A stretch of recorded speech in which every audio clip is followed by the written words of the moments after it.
Hello everyone and welcome to the Stay On Your Bike podcast. I'm your host Nigel Page, ex-pro downhill and four-cross rider, former World Cup and World Championships commentator and former team manager for the Chain Reaction Cycles Nukeproof factory racing team.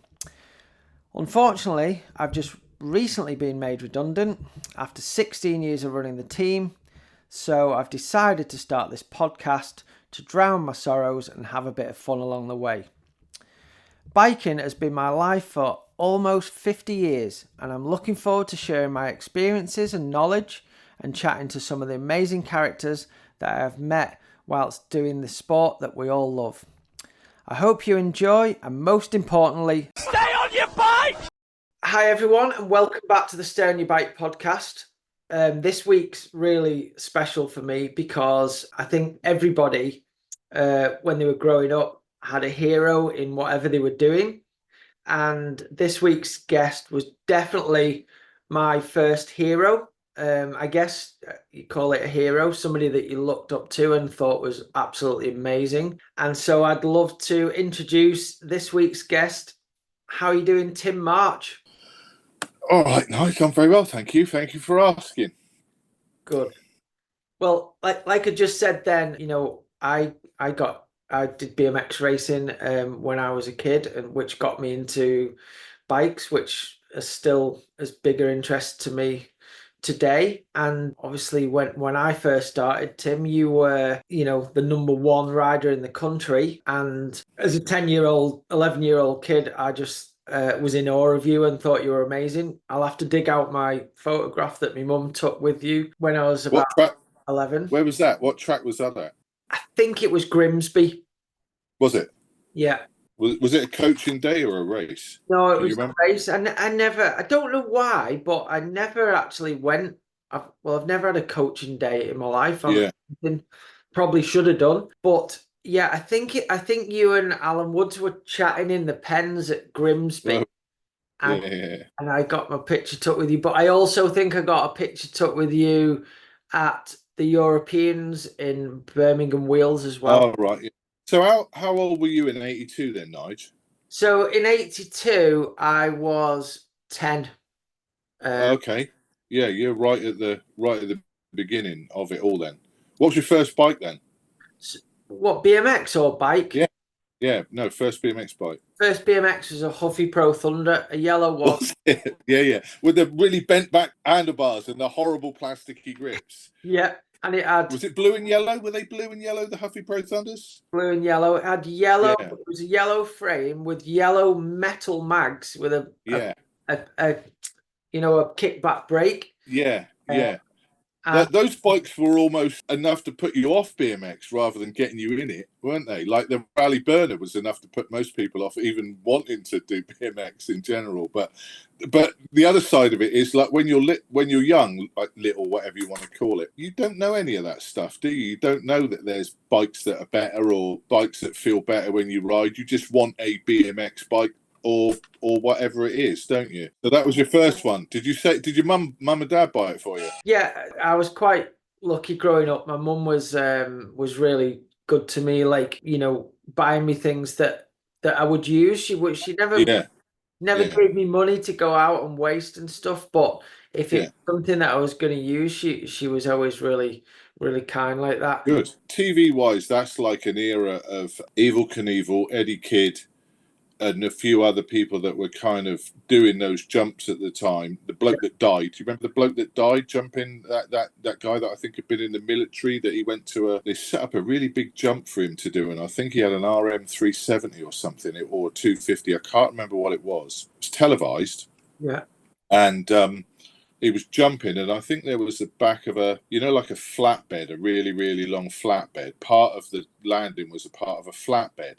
Right. And then it went down. So you had the flatbed like that with him coming from this way, and then the angle down that for him to land on. Yeah. And I can remember watching it, I think, on TV, or someone had sent it to me. I can't remember how I'd seen it. And basically he was there warming up, and there was a big introduction. It was all lovely, and you're getting excited as a kid and everything. And it goes round, and gets ready to do the jump, and it was really long.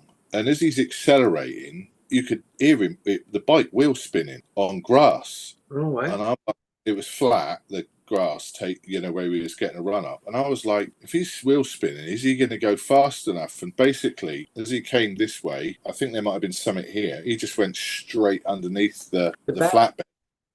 Yeah, chest up. And that was the end of him on TV. No way. And I can remember it's interesting with that era you've grown up in as a 10-year-old, because I would have probably been, I was obviously, you're right racing at 10 or 8.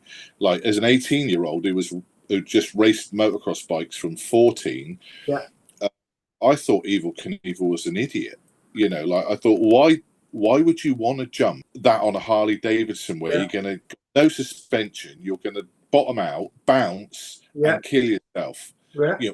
Why would you want to do that? At least Eddie Kidd had some sense to do it on a CCM, then they had an RM, didn't he? And I think he had a few other bikes, Eddie.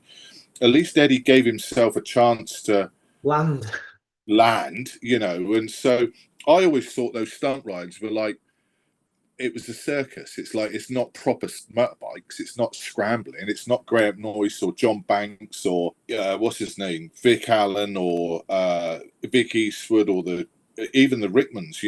There's probably more travel on a Rickman than there was on a bloody Harley Davidson 750 or whatever it was he was jumping on.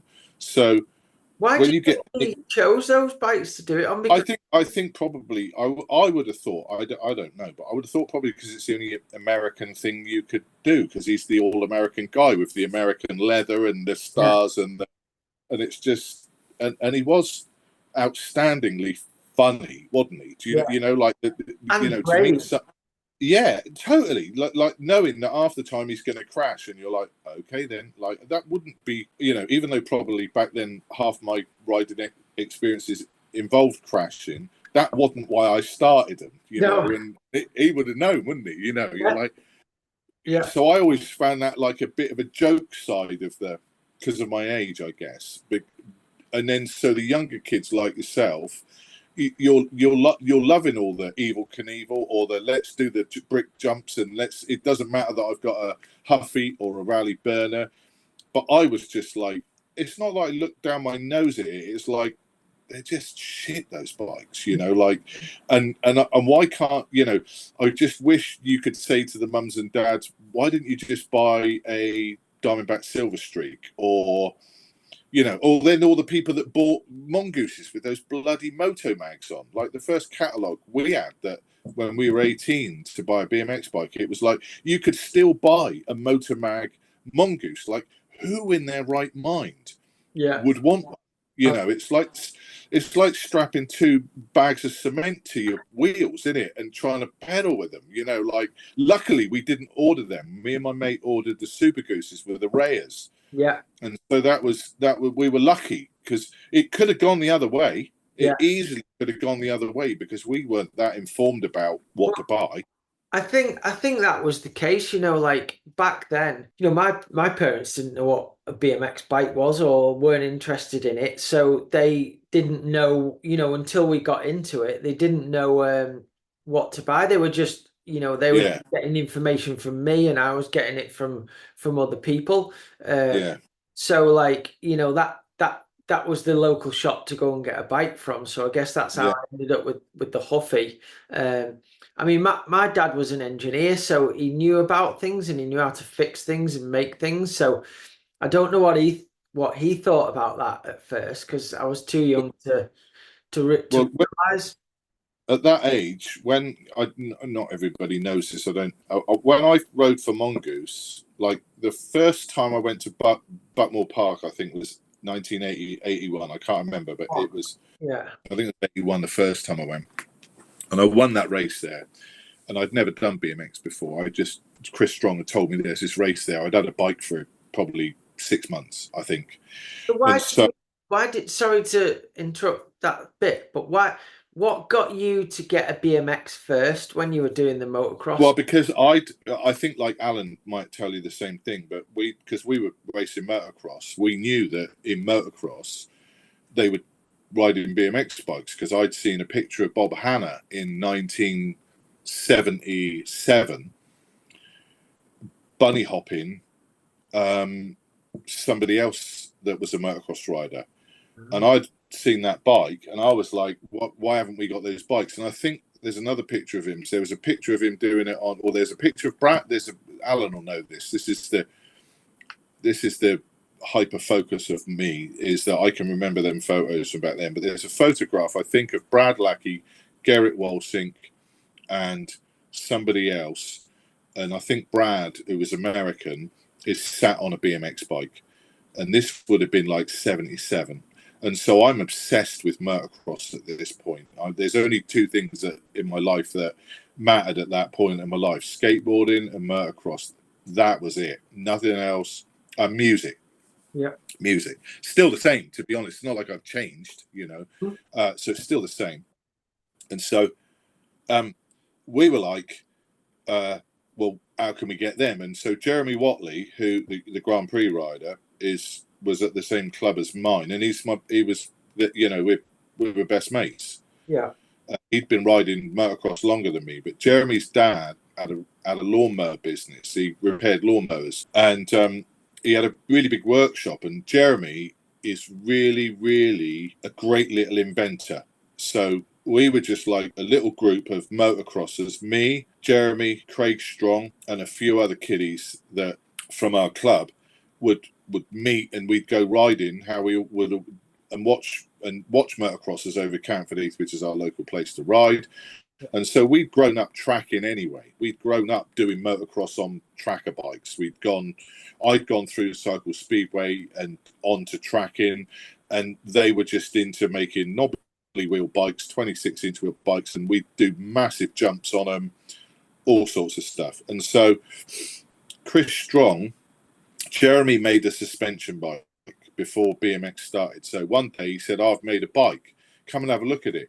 And this would have been 1977, 78.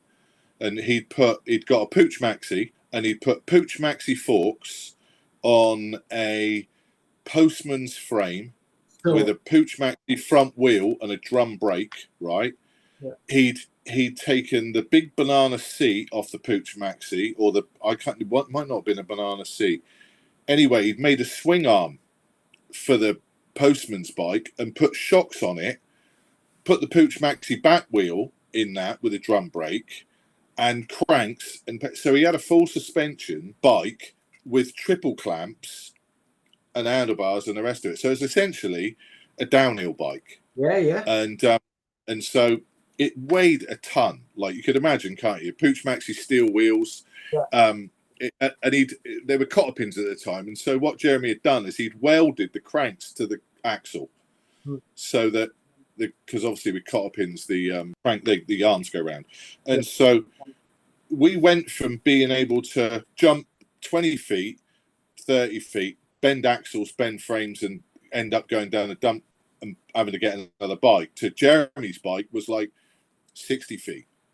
So we started really launching off big ski jump type jumps and the rest of it. And so when we had that, Chris Strong, Craig's brother, Craig's got 3 brothers, and Chris was a graphic designer, and I think he kind of fancied to go at running a bike shop, and so he had a bike shop over in Charminster in Boscombe. Not Charminster, in Boscombe. I think it was in Charminster Road, something like that. Anyway, he's got a bike shop, and they weren't selling any BMX stuff at the time. But I guess he must have got hold of Malcolm Jarvis, who was bringing Mongoose in. Must have sent him a brochure because Malcolm bought the bikes in, and so Chris phoned me up because he knew that I was mad on bikes because Craig was, and he said, "Look, you know these bikes you've been talking about, the BMXs, which we've been talking to him about, because Chris also raced motocross bikes, Craig's older brother. He had an AJS, I think, an AJS 250. So he was into motocross as well, as was Craig. Craig rode at our club on an Aspes. I think he had 100 Aspes and then probably had a Suzuki and might have had a 125, can't remember. But so that was our little hub. The Merrys were part of that, you know, Hot Wheels. Neil Merry, Russell's older brother, was in the club. Russell was in the club. And so our community in the south was based around our motocross club and tracking and all that crap. Yeah. So Chris got the brochure. By this time, I would have just left school. So because I was in a YTS doing graphic art or something or other. And he said, "Do you want to get a bike?" And I was like, "Yeah, I'll get a bike. How much are they?" And they weren't cheap. I think a Mongoose was like 180 quid. And I think I was only earning 26 quid a week. Yeah. And so I was like, "Look, I can't buy one right now, but how long is it going to take to get one?" He said, "Oh, I think there's a 6-week waiting list or something." And I was like, "Oh, I'll have the money by then." And I was living at home with my mum and dad. I hadn't left home. I was homeboy. Do you know what I mean? I wasn't one of them kids that was going to go and get a flat with my mates, smoke dope and listen to Black Sabbath. That wasn't where I was at. I listened to Black Sabbath, but I was at home. And so I could save that money. And so I got the money, and so did my mate Andy Degnan, who lived behind me, because Andy lived next to me, and Kathy Bebbington, who was my girlfriend then, like the first love of my life. Kathy had been with me when I was racing motocross bikes, so I was sponsored by Mako. Oh yeah. So when I got my first BMX bike, I was sponsored by Brian Wade Honda, along with Rob Andrews. He was my teammate, and then I was sponsored by Mako. And so I had a BMX when I was doing that, and I'd never intended to do BMX. I thought after I'd gone to that race, the first one, my dad had come to watch me with my mum, and he turned up and he wandered around for about half hour. He said, "Oh, we're going now." And I said, "What, you're not staying?" He goes, No, it's really boring, isn't it?" And I could see what he meant. Yeah. Because we'd spent 4 years at motocross. I got to number 2 in the 125, what would have been the Shell British Championship, the kind of fledgling British Championship then, at the time, racing with Rob Andrews and Howard Lucas and having a great time. And then I'd got my junior points, so I'd gone to expert. So I was racing with Rob Hooper and Roger Harvey and, and Jeremy, and we're all, I'd only been racing since I was 14, but I was getting quite happy. Yeah. But BMX was just going to be Malcolm. The reason I'm saying this is because at that first meeting at Chatham, Malcolm said, "Do you want to ride for Mongoose?" And I'm just like, "No, I'm never going to do this. I'm going to do motocross." Yeah. So this would have been 1980, I guess, or 80. It would have been 80. I said, "I just got sponsored by Mako. I'm going to be riding Makos next year. I'm doing the top 40. I want to qualify for British Championship." And he said, "Well, if you ever change your mind, let me know." And did he have a team, or was he just starting to put one? Yeah. The team then would have been, I reckon, I got to think, definitely Ruffle, because he was like the main kiddie in Mongoose then. Who else would there have been? I think Craig Schofield, definitely Pete Middleton. Pete Middleton was on Mongoose then. I can't remember whether is it Steve Gill that was on there, a kiddie. I can't remember his name. Obviously the Jarvises, so Sam, Julian, and Russell, because and I think Alexia or Holly. Right. So that was all Malcolm's and Sue's kids were all on Mongoose. Yeah. Plus whoever else got bolted on. Craig Schofield was one of the big signings there. Probably Chris Young, actually. Right. Chris Young. Okay. And Don Smith was kind of the TM, right, from trials. Don was essentially, I think, 2 or 3 time world trials champion. Wow. And he'd got the BMX bug because he tried to bring a bike out that was like a BMX bike, but it wasn't. I can't remember the name of it off the top of my head, but he bought this bike out, thought it was going to be the next big thing, and it kind of didn't take off. It had suspension and all the rest of it, but it just didn't bite. You know what I mean? And it took David Duffield to really, David Duffield, the big movers in BMX at that first beginning of it were Jeff Wiles. Mm-hmm. Jeff is the unsung hero for me of BMX. I mean, he was just one of the nicest blokes you could ever meet. I think they put him in charge of the association or something like that, and just a lovely bloke, mad on cycling. He's got a great bike shop that he's had all his life, kind of thing, and also a brilliant cyclist. Jeff's a brilliant cyclist. So there was him, there was Alan Rushton, who was kind of the man who was going to promote it all.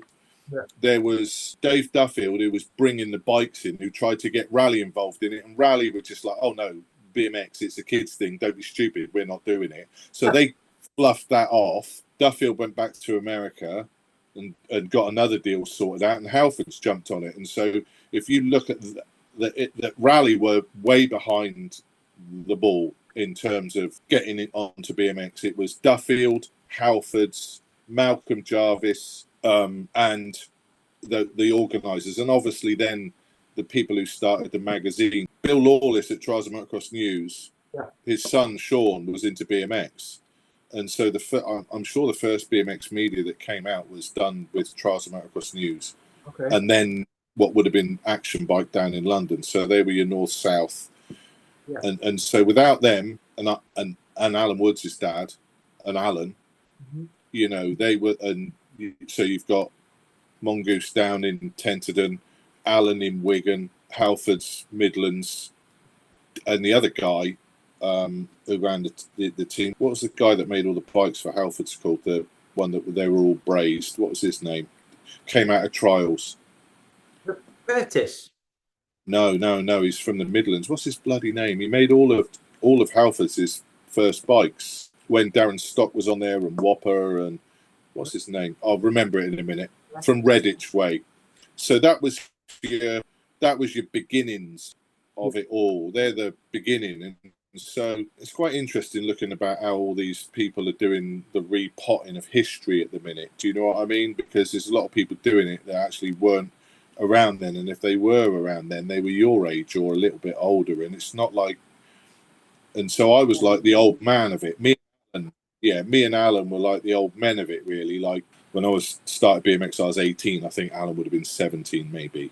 Okay. So we had different eyes than the kids, and so we know who was responsible for kind of making those things happen. So.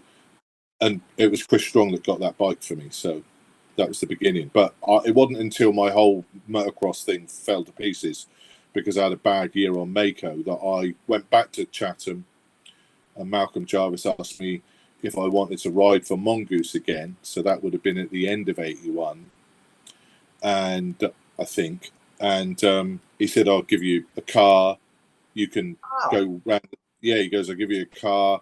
You can have a salary. You can go around, you can be a rep for Mongoose, and the reason I'm mentioning that was that when I became a rep for Mongoose in, I guess, the end of 81, may have been a bit earlier than that, might have been mid 81. No bike shops at all were interested in a Mongoose because of the price.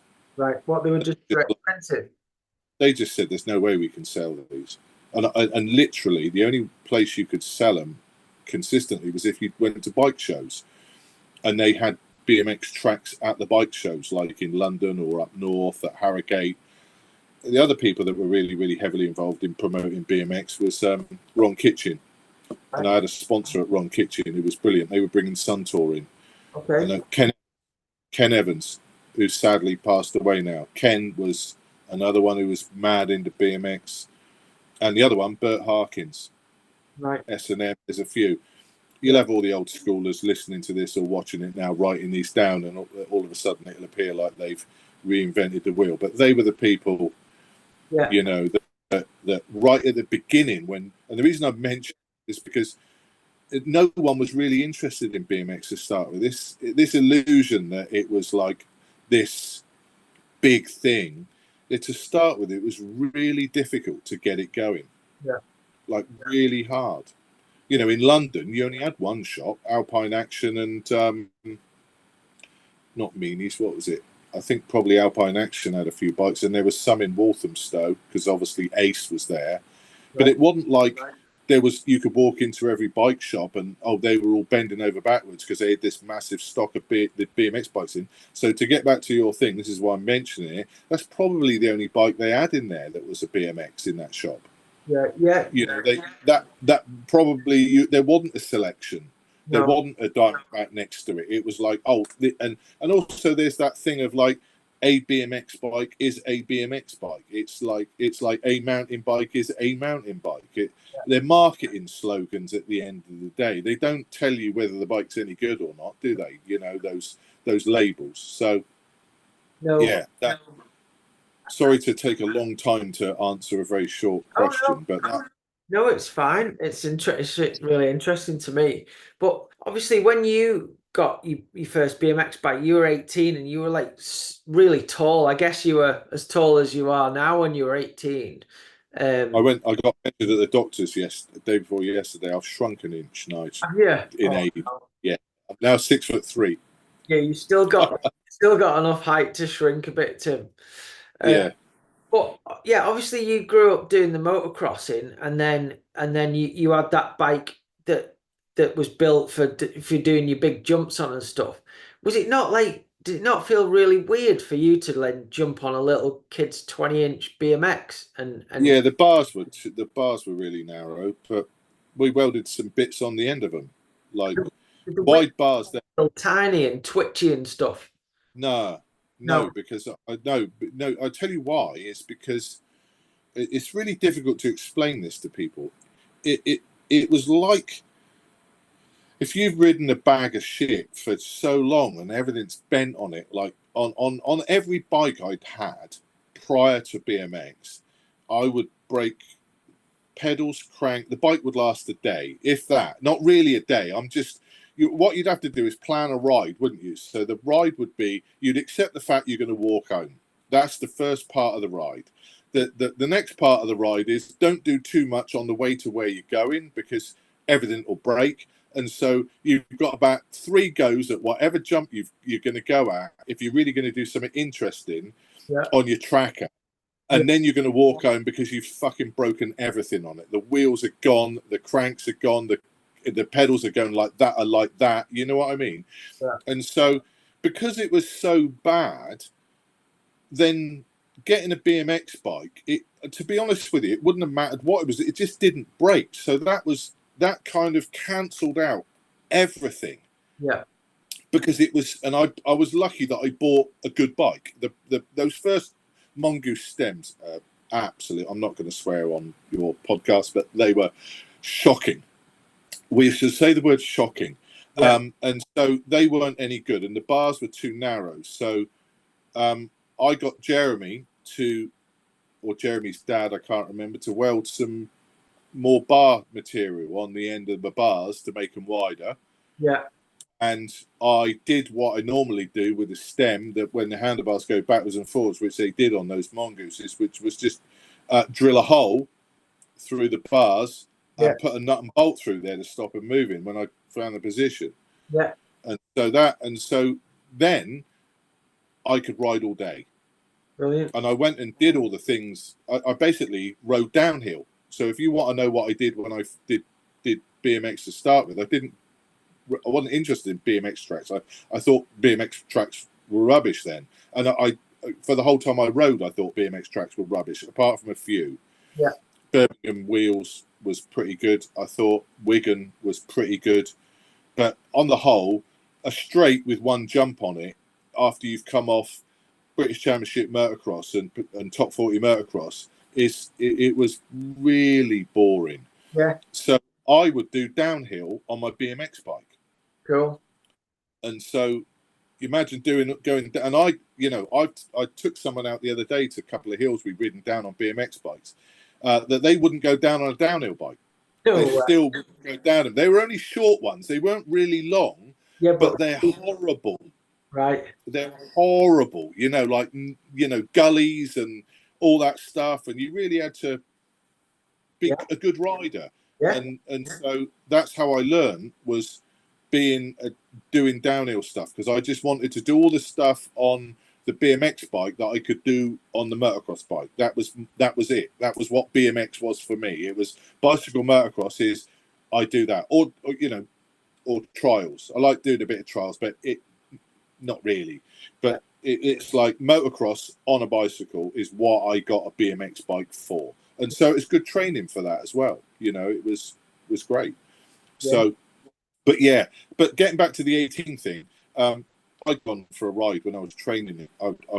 I'd go on a couple of rides with mates of mine that were road cyclists, and they belonged to a road club, and I'd get gobbed at because I rode a BMX bike. I had people that I'd gone to school with called me a paedophile just because I had a kid's bike, just like trying to insult you. You know what I mean? They're just like, I can remember being in a queue at a supermarket, and behind me, this bloke goes, yeah, I remember you from school. You ride that kid's bike, don't you? Like with all those go off racing with kids all weekend, like you weirdo, And it was like that.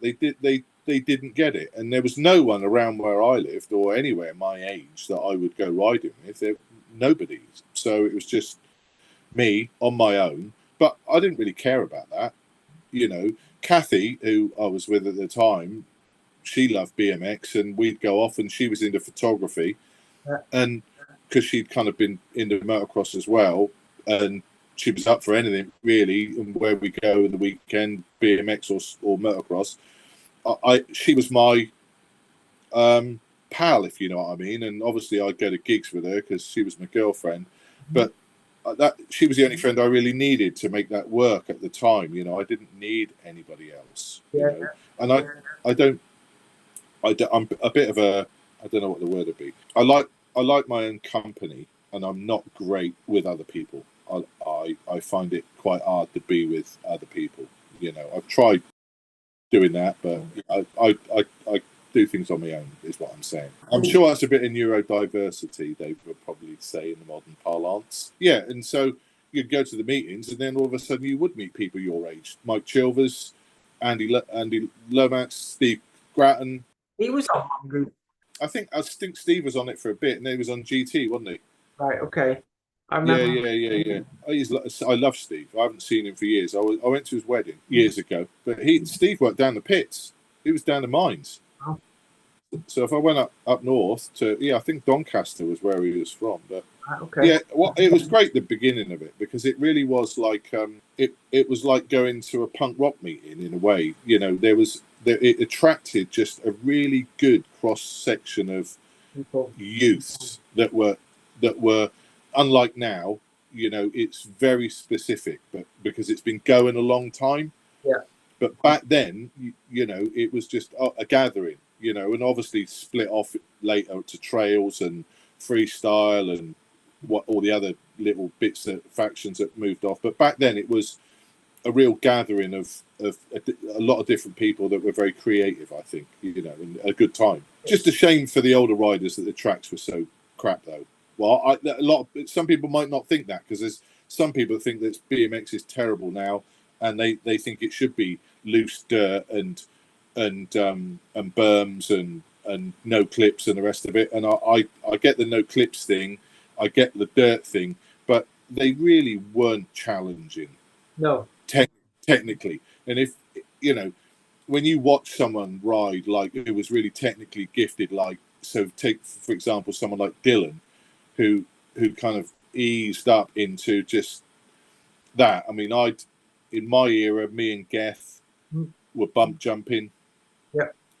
No one else was doing that in seniors at the time, and we'd kind of moved out on a bit, and then you move on a next bit, which is Dylan and big manuals and stuff is starting to change. Anthony Revel was good at that stuff technically, and made it look easy, and so then it started to get a bit better. You know what I mean?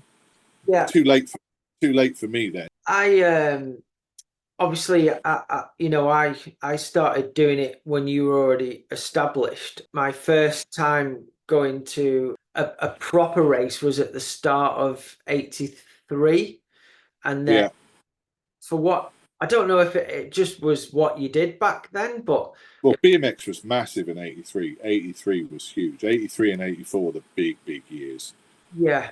Well, obviously, so going from getting my Huffy, and then for some reason, I don't know why, I ended up getting a Rally Ultra Burner. I think. Yeah. It was That's just the chrome one. Chrome one with blue stickers. Yeah. yeah, not a bad bike that if for kids. No, it wasn't. It was lighter and stuff, but I guess I got a rally burner again because other people had started getting those because they were available and they weren't super expensive, and you got them at the local. I think like loads of Yeah, the Rally had a huge network of dealers. Like that was what was great about them, and also every mum and dad knows and trusted Rally. You well, know, I think I don't know I don't know why I got that bike exactly, but I think we had a market in Kirby on the outskirts of Liverpool, and I lived like Kirby was the side of Liverpool where I was closer yeah, to, and yeah, so there was a big market there that my mum used to take me to when I was a kid and get stuff, and there was always obviously it's Liverpool, so there's always Wheeler and Digger. yeah. And I think I got my Ultra Burner from a flipping washing machine shop or something like that. Yeah. And then, Well, that was what Rally shops were like then. Everything was pre-packaged, and you go in there and you can, it was part. You're part of the furniture. Rally was part of the furniture in this country. yeah, That was what was great with them back then, where they were making really, really. They made some great bikes. Rally. They made some awful ones, but they also made some really, really good bikes too. yeah. Well, I like that bike. Obviously, I like the color. It was silver and Yeah, blue, and as a 11-year-old kid or whatever, yeah, that was cool. But I know then, obviously, I started getting the magazines and stuff, which was all the yeah, American stuff. So yeah. I was looking at. Plus, you get Plus and Action and all that kind of thing from with the Comag stickers on the front of the Yeah, front bags.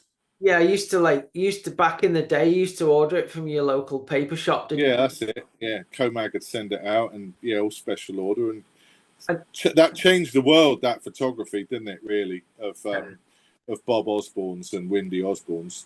Yeah, but it's so exciting. I guess like nowadays, everyone has the phones to look at stuff, but back then, you got that magazine and you looked at every single page, and then you picked the bikes that you liked in those magazines, and then obviously somebody that wasn't too far away from Wigan, somebody had told us that there was this really good shop in Wigan, which was Alan's BMX, and my mum took me down there before one Christmas, and walked into, it was like an old warehouse, I think, back then when Alan's Yeah, dad owned yeah, it, and Alan had like a counter upstairs.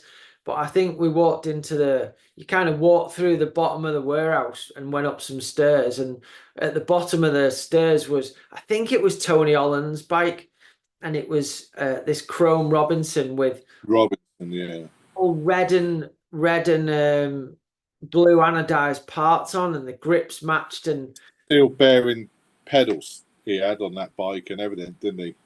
I'd never seen anything like it in my life. Yeah, and Tony looked great on a bike too. You want to know someone who looked really, really good on a bike, like Dylan does, and a few other, he looked good on a bike. Yeah. Well, so was Tabron up your way as well then? Because where's Dylan from? He's from Wigan, isn't he? Yeah. And but Tabron's over your way more, isn't he?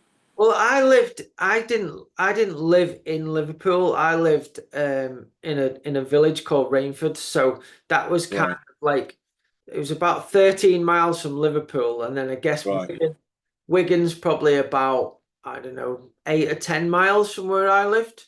Yeah, okay. So like we were kind of in the middle, like the local. Yeah. Yeah, you're northwest then northwest of Liverpool, yeah. Yeah. And my nearest town was St Helens. That was closer than Wigan, but St Helens didn't have any BMX tracks or anything like that. Yeah, yeah. So my mum ended up taking me to Allen's, and I got a Robinson for Christmas, and then yeah, it was so cool. And then I think in the January after Christmas, my dad took me to Three Sisters with my mate from school just to go, and because we'd heard about this BMX track, because I'd never seen a BMX track or been to one. And my dad took me, and I think we were supposed to just go and ride the track because we didn't know anything about it. But there happened to be a race on, so my dad just must have entered us in the race, and I won this little trophy about Brilliant, brilliant. second or something, and that was it. The fever had started. Well, I literally rode my BMX and raced me BMX every single week till I was 17, I think, after that. Yeah, But obviously, when you start and you get into it, and you start to learn things, like nobody had really, I guess I didn't really understand. You don't understand it at first. You look at what the kids in your age group, the kids that are the fastest, and you copy them. So like, yeah, there was a kid in my age group that used to win, and I'd come second or third, and then he jumped the Wigan Whoops, and then I had to jump the Wigan Whoops, and yeah, you yeah, progress like that. And but and I don't know why, but because obviously Alan Woods had bought the bike off Alan, and no disrespect to Alan, he was an amazing rider. And then there was Andy Ruffle, and there was all these other people, but I don't know what it was. I just liked. Well, obviously you were winning, so that's, as to a kid, that's amazing. But you just seem to have a much more appealing style on the bike to me, I guess, that yeah. blew my mind. And one of the biggest things I remember was, and I've no idea why I went, but my dad took me to the Dijon Europeans in the first year I was racing. Like I wasn't even Yeah, yeah, yeah, yeah, even any good, but yeah. just Hot won it over there, Nigel. Do you remember how hot it was? yeah, it was hot, and it was the first time I got drunk. I was What an experience. I know I was staying on a campsite. I would have been 11, and I went off on my BMX around the campsite because I had no brothers or sisters, so I'd always have to like find mates on holiday and stuff. And Yeah, yeah, I got mates with these older Dutch kids. I've no idea who they were. I think one of them was Phil Hugendoren or something. yeah, yeah, yeah, And they must have given me these beers. And so we were on the campsite drinking these beers. And I remember trying to ride back to my caravan. And I remember there being a gateway in this fence. And I was pedaling along towards it. And I missed it and just hit the fence and flipping crashed because I was drunk. I didn't even know what drinking was really. Anyway, I yeah. got back to the caravan and my mum's like, "Are you drunk?" And I'm like, I didn't know. But anyway, I've Easily led. You're easily led then, Nigel. I'll have to remember that. always been easily led to. But what I do remember was as a kid, to you, it probably wasn't as cool, but they had these giant trophies lined up in that place, Yeah, that, and I, and I just thought, imagine winning that trophy, and you won yeah, that giant trophy, didn't you? yeah. Two, I think. I won one for Cruiser, I think, and one for Little Bike. So, yeah, And yeah, that to me, that was just like at the time, like yeah. All I was thinking of was, how am I going to get these home? They're probably my dad threw them in a skip years ago. Yeah, he did. All trophies went in a skip. oh my God. Oh, Yeah, I did. He when him and my mum moved, my mum's not alive anymore, but when him and my mum moved, I was helping them clear out the house, and we had a big shed at the bottom of the garden, and it'd been neglected for a long time, and I hadn't gone there and picked any of this stuff up. I'm not interested in trophies. I couldn't give a shit about trophies. yeah. Doesn't bother me at all. But they were all there. I think some of them were in the house, and we had a load of MRD stuff that was down there, and it was so there was a big red racking system, like that you might see in an industrial unit. Yeah. And I filled it up with all the MRD stuff because there was a skip in the drive where he was chucking all the stuff out, and I said, "Look, I've cleaned out everything here. The stuff on this red stuff, I'll come back and pick up tomorrow." I said, "I'll bring the van over and pick it up." So the next day, I come over to pick the stuff up, go down to the garage, there's none there, all gone. I said, and there's no skip there either. And I said, "Where's that stuff gone?" And he goes, "Oh, I just chucked in the skip." Oh, so that was that. So that was That if they'd have been that important to me, you do. I guess they wouldn't have been down there. You know what I mean? But I'm not very good. I'm not very good with nostalgia. I can remember things, but I don't have any things. Like I don't have any old bikes. I don't want any old bikes. I don't. It's never been that important to me. And when I used to see those trophies, and you'd see that they were plastic, the BMX ones, and when if you ever want to see what a trophy looks like, I got a really nice trophy. The best trophy I ever got, which was lovely, was for winning the Anglo-American Cup at Redditch, which was nice, engraved, nice, lovely. But in BMX, they didn't give out. I don't think they were great. The trophies we had for the World Championships in Japan were just shit. I don't think I even bought it home. I was pissed off about being disqualified anyway, but I don't think I bought them home even. They just left in a hotel room. So, it's funny what I'm trying to illustrate is obviously what is very, very important to some people to other people is not that important. I think for me as well, I've got there's a bit of a love-hate thing with me with BMX as well, because I had hoped when I did it, being the age I was, that it would get better. And what I meant by that was the tracks would get better, and they didn't. Like, I can remember we went to the Murray World Cup, me and Craig Schofield in '83, and I raced cruiser and little bike there, and I think he just rode 20-inch. Track was great, huge, great doubles going into the first turn. It's that famous track where there's a brilliant picture of Daryl Young going in completely clicked with I think he's got his left foot pointed up, right. KKT wide pedals, JMC, 7Bs. It's just iconic. Yeah. And you would hit the first turn at about 35 mile an hour. And it was really difficult for your tyres not to be, making that noise as you're going around there. And then you end up going, I can remember when we went to the World Championships in 1984. Where would they have been in 83? Oh, Slagharen. Slagharen was a good track. That was all right there. But in 84, I went to Japan, and I ended up getting disqualified after winning my third final there, and loads of crap. But the track was shit. So what happened there then? I fell out really bad with Bob Tedesco, who's not alive anymore. And the reason I fell out with him, it was because, you'll laugh at this. It's hilarious. So this is from my memory. This is what I can remember of it. So Izumi had paid my money to go out there. That's how I managed to afford to go to the Worlds in Japan, the chain company. You're on GT? MRD 84. So you'd already got your MRDs going by then?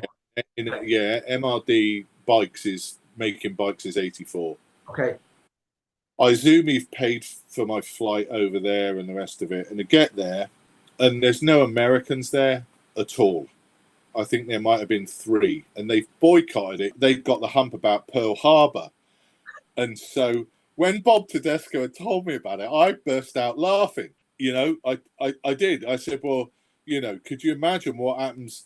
I said, do you think if they'll be going to your worlds because of the nuclear, you lot are killing the atom bomb? I said, do you think they're going to boycott? And straight off, that was the first time I think I've met him. And we did not hit it off. We were about as far away from each other politically. And I was political then. I'd been on Rock Against Racism marches. I've been on Ban the Bomb marches. I was punk rocker. Crass were my thing. If it hadn't have been for Crass, I wouldn't have started MRD. That was DIY for me. Tried to be thoughtful, shall we say. And so that was the first thing. And then what happened was the only pro that turned up was Mike Paulson. And so Bob's like, well, he can race with you in Superclass. So, and I said, well, Who was the current world champion then? Who won it in '83? There wasn't a superclass world champion, because there was, prior to that, in '83, there was only 17 expert and pro. Right. Okay. And so what had happened was this new category of superclass had been invented, and that's what we were racing. So I was there. What was the thought behind that, Tim? Like, why did they have superclass and pro class? Well, America had a pro class, we didn't. And I think in superclass, it was a way of keeping it amateur by paying less money. Right. And I think it was more integrated with what I think the overall plan was going to be for what would have been, I guess, the IBMXF, which would have been Garrett Dose's vision of BMX integrated with Bob Tedesco's MBL vision of BMX, because I don't think the IBMXF were integrated with the ABA. I think it was the MBL that started the connection with America and the integration of a global body. I see.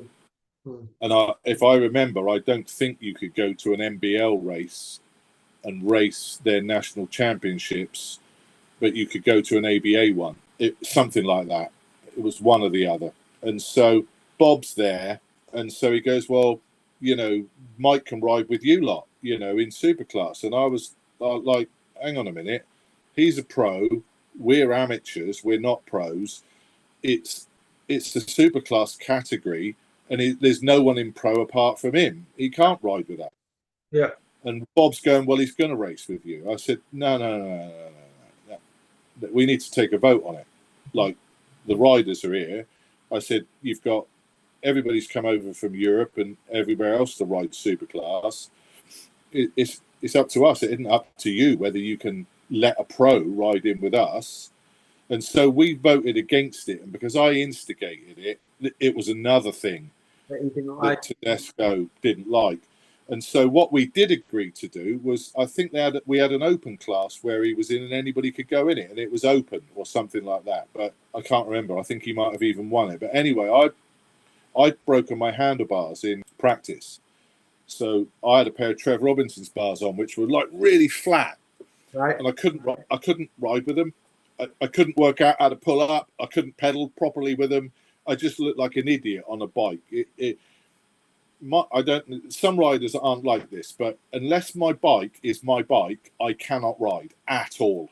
And unless it suits me, I'm hopeless. That Kuwahara, I couldn't ride it. It was like waste. I couldn't.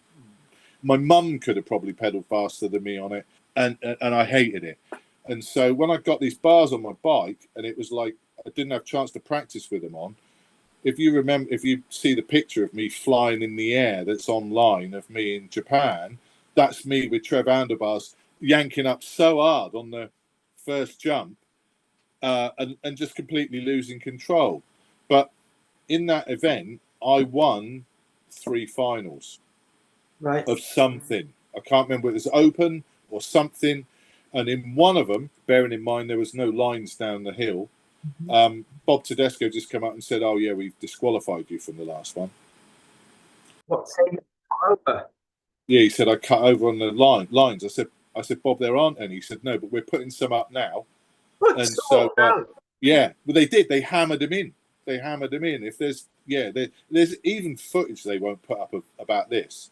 So I went to Norman Derbyshire and I just said, look, you got to complain for me. He's just told me to F off. Yeah. I've gone over there. He's told me he's disqualified me for crossing the line. There aren't any. I've just won that race. I raced Cruiser as well. Yeah. But Norman came back and he said, well, he's just told me that if I complain on your behalf, the whole English team will get disqualified from the whole event. He said, so I'm sorry, but I'm not going to take it any further with him. And so that was the end of my my time there. And then the other thing that I did when I don't know whether you ever rode a Hutch stem, but do you remember? You might not remember this, but Hutch stems, the quill bit of it was a bolt welded into an aluminium quill. Yeah. I didn't realise that, but I'd done it up too tight and pulled the bolt up in the The aluminium. in the aluminium, and so I'm on the line and my handlebars going like this in cruiser in my last race. Oh God. And I just won the first two. I'd won the first two races, and so I come third and ended up in runner-up to Phil Hugendorn. I think Phil won cruiser and little bike there. I think it was him, and everybody was lovely to me over there. The riders I ride against. This will make me. Oh. This is my emotional bit because the people I rode against then, Claude, my Dutch mate, what's his bloody name? He'll know it is. It's not Phil. Who's the kiddie that rode for Redline later on? That was from my era. What's his? I sent him a message the other day, wishing him all the best. Anyway, there were a few crew that were lovely. Yeah. And Claude come up to me and said he was really sorry, and a few of the others. And as a group of people at Superclass, we'd really stuck together to let Bob know that wasn't cool. Yeah. What he was trying to do. And it wasn't cool. For someone who was running the association, not cool. But then again, you got what, 2 years later in 1986, and you got UK BMX doing the same thing. Paul Spur, Carol Goslin, and Charlie Reynolds is riding with Gary Llewellyn, and the same closed shop and bias appears for a different reason, because we'd had to, as the PRA at the time, we'd had a lot of complaints about Gary Llewellyn's behaviour in front of minors, and they wanted us to, and we had a code of conduct which he'd fallen foul of, and so part of his punishment was not racing for however many races it was, which they completely ignored, which now would have been a safeguarding issue. So they ignored that. So I want to take it back a little bit in a minute, just to ask you some stuff I'm really interested in. But was that what happened at the Slough Worlds in '86? Yeah, yeah. Because Gary was part of the PRA. To be part of the PRA, you'd sign a kind of code of conduct. Because at that time we couldn't race at UK BMX meetings. They didn't want us racing because we'd said to them, "Can we go pro?" And can we have a pro series at the UK BMX at the start of the year? And they were like, yeah, great. And then they just backed out of it. Why? So we had I couldn't go into that now. I couldn't. It would be. Is it a financial thing that they don't want to pay money, or what? No. It was closed door stuff that they knew about. A lot of it. If I said I knew what I was talking about it, I would be only talking about half of the bits that I knew, and there's too much I don't know to be able to make a comment about it, because it wouldn't go anywhere. But basically, they shit on us. Let's use that. They did shit on us, right? So what then happened was Ron Peters and the NBMXA said, well, don't worry, come and race with us. We'd love to have a series, which was why we went and rode for them. Right. And that's what happened. And so when we were there, that's where Gary's behaviour started to get off the hook. What was he doing? Like, all I'm going to say is it would have been a safeguarding issue now with minors. Wow. It would. That's how you would have reported it. But it was the 80s. You didn't know about that then. Yeah. But yeah, it was let's just call it inappropriate behaviour, which he admitted. We had to get him into a meeting. He was there. There was a group of us who were all riders. That's who's members of the PRA. And so, I think he was banned for 4 races or something like that. And so, when we were all turned up at Slough to race, it was like, how come him and Charlie are there? And then Charlie's come out with all this crap about it being racist because we were racist. In that, which is just the biggest load of shit ever, which he knows it's a load of shit. You look at who I sponsored. Gary's on the PRA, Charlie's on the PRA. Nicky Matthews is on the PRA. He's ridiculous. Charlie was riding pro at that time. So, very sad that we got there and all of a sudden Gary and Charlie are riding around. And I went to speak to Gary. And I just said to him, "What? if you while you ride him around, you've got a ban over your head at the minute that and this is one of the races. Why are you here? And he told me that Carol Gosling had told him that it's okay to ride. That's what his words were. And he's going to ride. And I said, so you're going to ride this weekend? And so once he decided he was going to ride, I had to go back to everybody that was in the PRA and all the pros there and say, look, what do you want to do? Mm-hmm. And that was horrible. Craig Schofield, Geth, Andy, we were all there. We knew what Gary had done. And then you've got the IBMXF or whatever it would have been. So the Tedesco again, Paul Spur, saying, ignore that, let them ride. And so we voted to not ride, which since then, I think Geth has come out quite vocally to say that he does regret it. I think Craig's probably the same. I don't regret it at all. I think it's the right thing to do. But I don't think it helped. It turned some people really against us. You got people, I've read some stupid comments that people have made. I won't mention their names, but it wasn't them at the time. And it's like, where do you draw a line? If you knew what he'd done, I think you probably would have had a different opinion. But we didn't want to make that public. Sure. You don't want to do that about Gary. I mean, Gary now, you've shown that he needs some help. Gary needed some help then, but we didn't know that. Yeah. Gary needed some help. It wasn't like ban was all we could do. What really needed to happen was that he needed some help. Mm-hmm. Yeah. So that was that, and that put a bad stain on where we were at. And then if you look at it after that, it just drizzled out really, didn't it? After that, and then Superclass came through later on, and that was the premier class. But yeah, sad is all you could say about that. Is sad, really. Paul Spur came to my house in, I don't know what year it would be, just after my son was born, so probably 94, maybe 95. And I asked him why they let him ride, and he said that they didn't want that his opinion about that was that they didn't want to give the PRA the idea that they were more powerful or than the IBMXF or UK BMX. Right. And he said that to me, and I said, what's the point? I mean, we told them what he did. We told them what he did. I mean, they knew. Carol knew. Paul Spur knew. They knew at the time.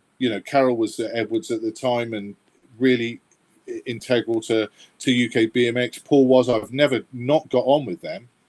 Never ever. I'd never had a bad word with any of those people. Paul and Carol I've always got on well with, but that event caused a problem for us, as people, and so it's never been resolved really. And from what I remember, because he was racing in with the American pros, and I guess they knew about it, did they? Because they didn't. Yeah, that's why they kicked off about we get Gary being in there. That's why there was that there. That we told them what we didn't say what he'd done. We just said that what had happened, and you can see. Charlie was pretty innocent in it. Just more of a pawn, if you know what I mean. In it, Charlie was. I can understand why he'd want to ride, and he was Gary's mate and the rest of it. So, and he rode, and that's up to him, And I did ask him not to, but he chose to. But saying that the reason that we did that to Gary because it was due to racism, and that's why they let him ride at that race is the biggest utter load of bollocks you've ever heard in your life. Yeah, so Well, anyway, let's if we could just take it back a little bit, because obviously within those years in between, so you started off getting your sponsorship on riding for Mongoose. So, and then after Mongoose, did you ride a GT bike? Is that right? No, I fell out with Malcolm Jarvis. It was obvious I was going to fall out of Malcolm really, really quickly because he was just really, really, you got to remember that I'd signed, I'd had contracts with motorbike companies and professional. I've been in the pits in a very, very professional, well-organised sport. And Malcolm was used to dealing with a 15-year-old Andy Ruffle and telling kids what to do. Yeah. I'd already fallen out with him because we'd gone to Harrogate for a bike show where they had a national there. Right. They told me they were having a national in Harrogate, and it would have been, I think, probably my first or second BMX race or something. And when I got there, it was actually in a car park. Right. Start was at the back of a drop-down front-sided lorry, and the berms were actually fiberglass water park feature things. Like the water park things you bolt together, made of fiberglass. No way. And he goes to me, he said, yeah, he said, this is a national and you're riding, you're doing demos. And I just said to him, I'm not riding around there. And he just said to me, well, you've got to. He said, I sponsor you. I said, well, just because you sponsor me, don't mean you can tell me what to do. Yeah. I said, if you're telling me I've got to ride around that a car park for a national championship, bearing in mind I've ridden at Hawkstone, I've raced at Nantwich, I've raced around the best tracks in the UK, and you want me to ride round a car park in Harrogate to promote BMX? Was there other of your? Well, Alan and all that lot rode. They all rode. Alan and all that lot rode it. I just got my car and went home. and so that was my first falling out with Malcolm, and then it was just niggles after that.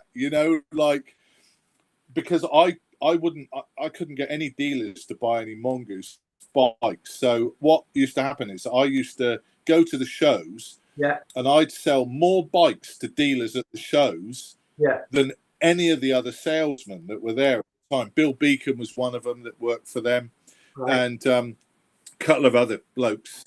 And I think Malcolm's cousin or something was one of them. But I'd speak to the dealers about BMX because I was a BMXer.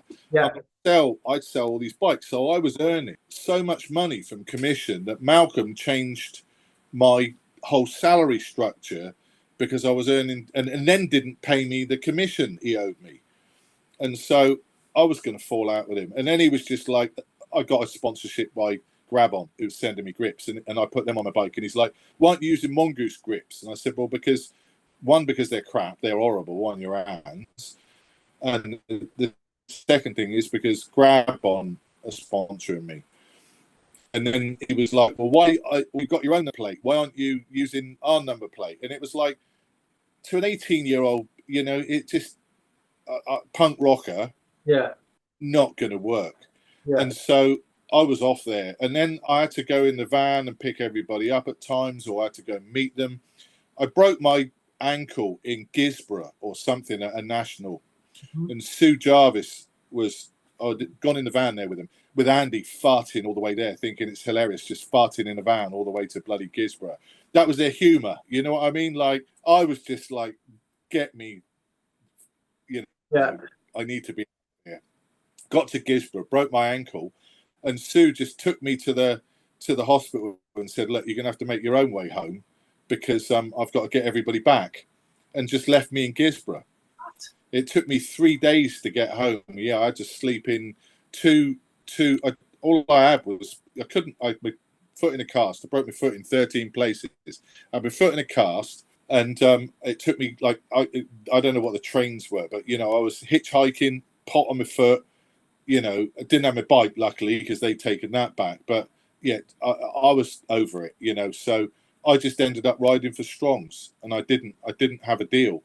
And I think I then went and rode for Kuwahara for a bit, because they wanted to sponsor me. But that meant I ended up being like the team manager, picker-upper of people. So I was picking up Nicky Matthews, Keith Wilson, Tony Slater. What year was that then? Yeah, 82. Yeah, I reckon that was 82, yeah.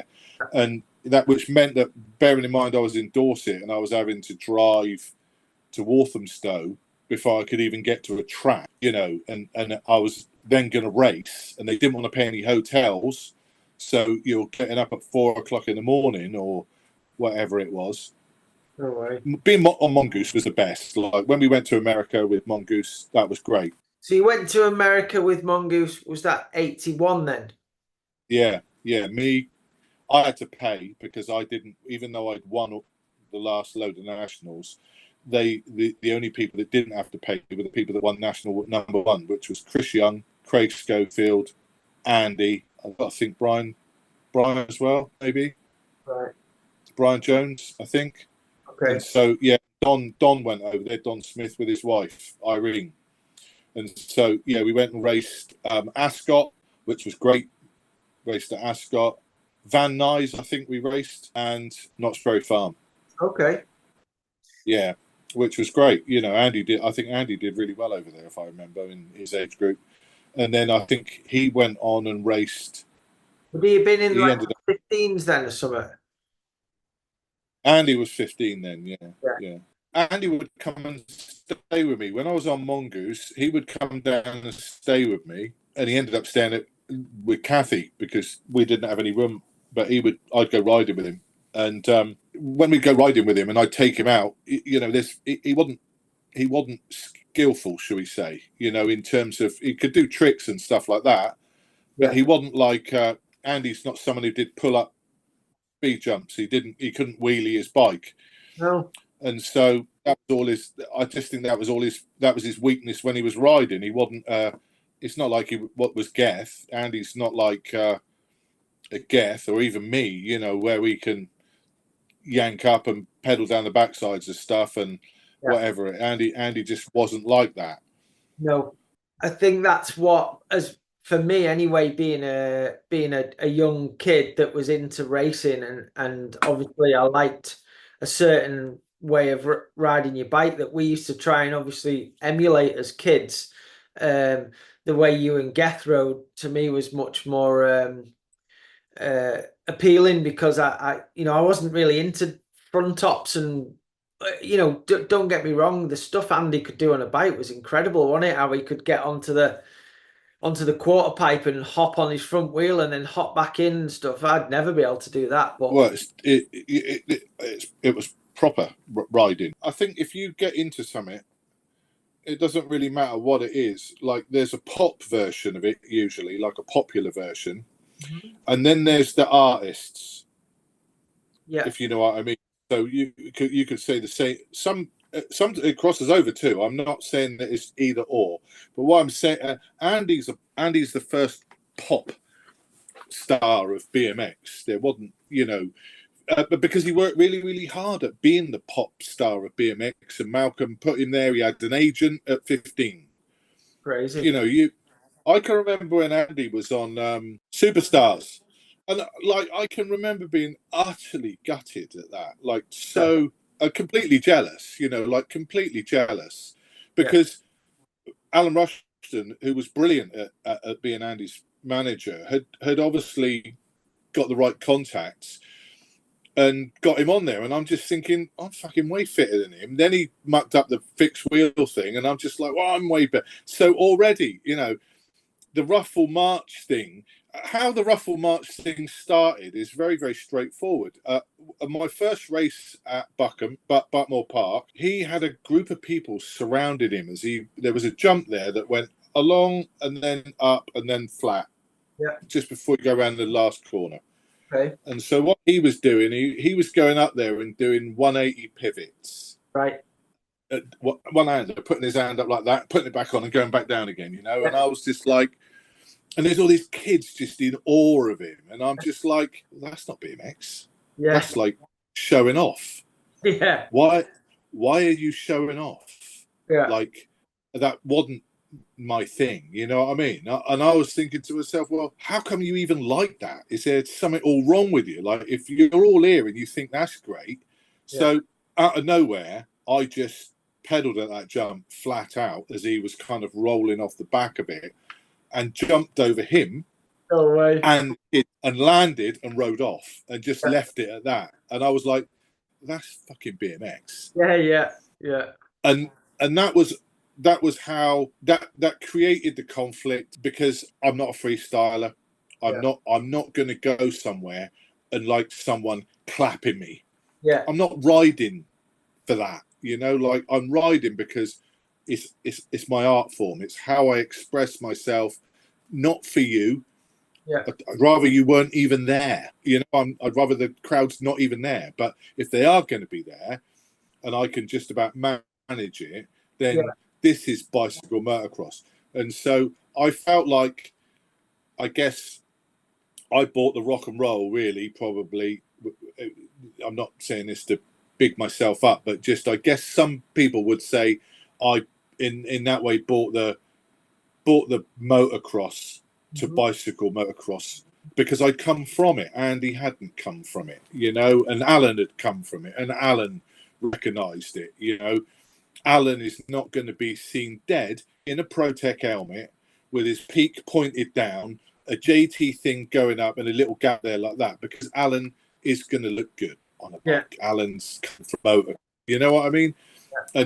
And Andy didn't, and that's no criticism of Andy. It isn't. It's just, you know, Andy was 15, had a manager, was getting loads of money from Malcolm, and having a great life. It's better than going to bloody school, you know what I mean, for him.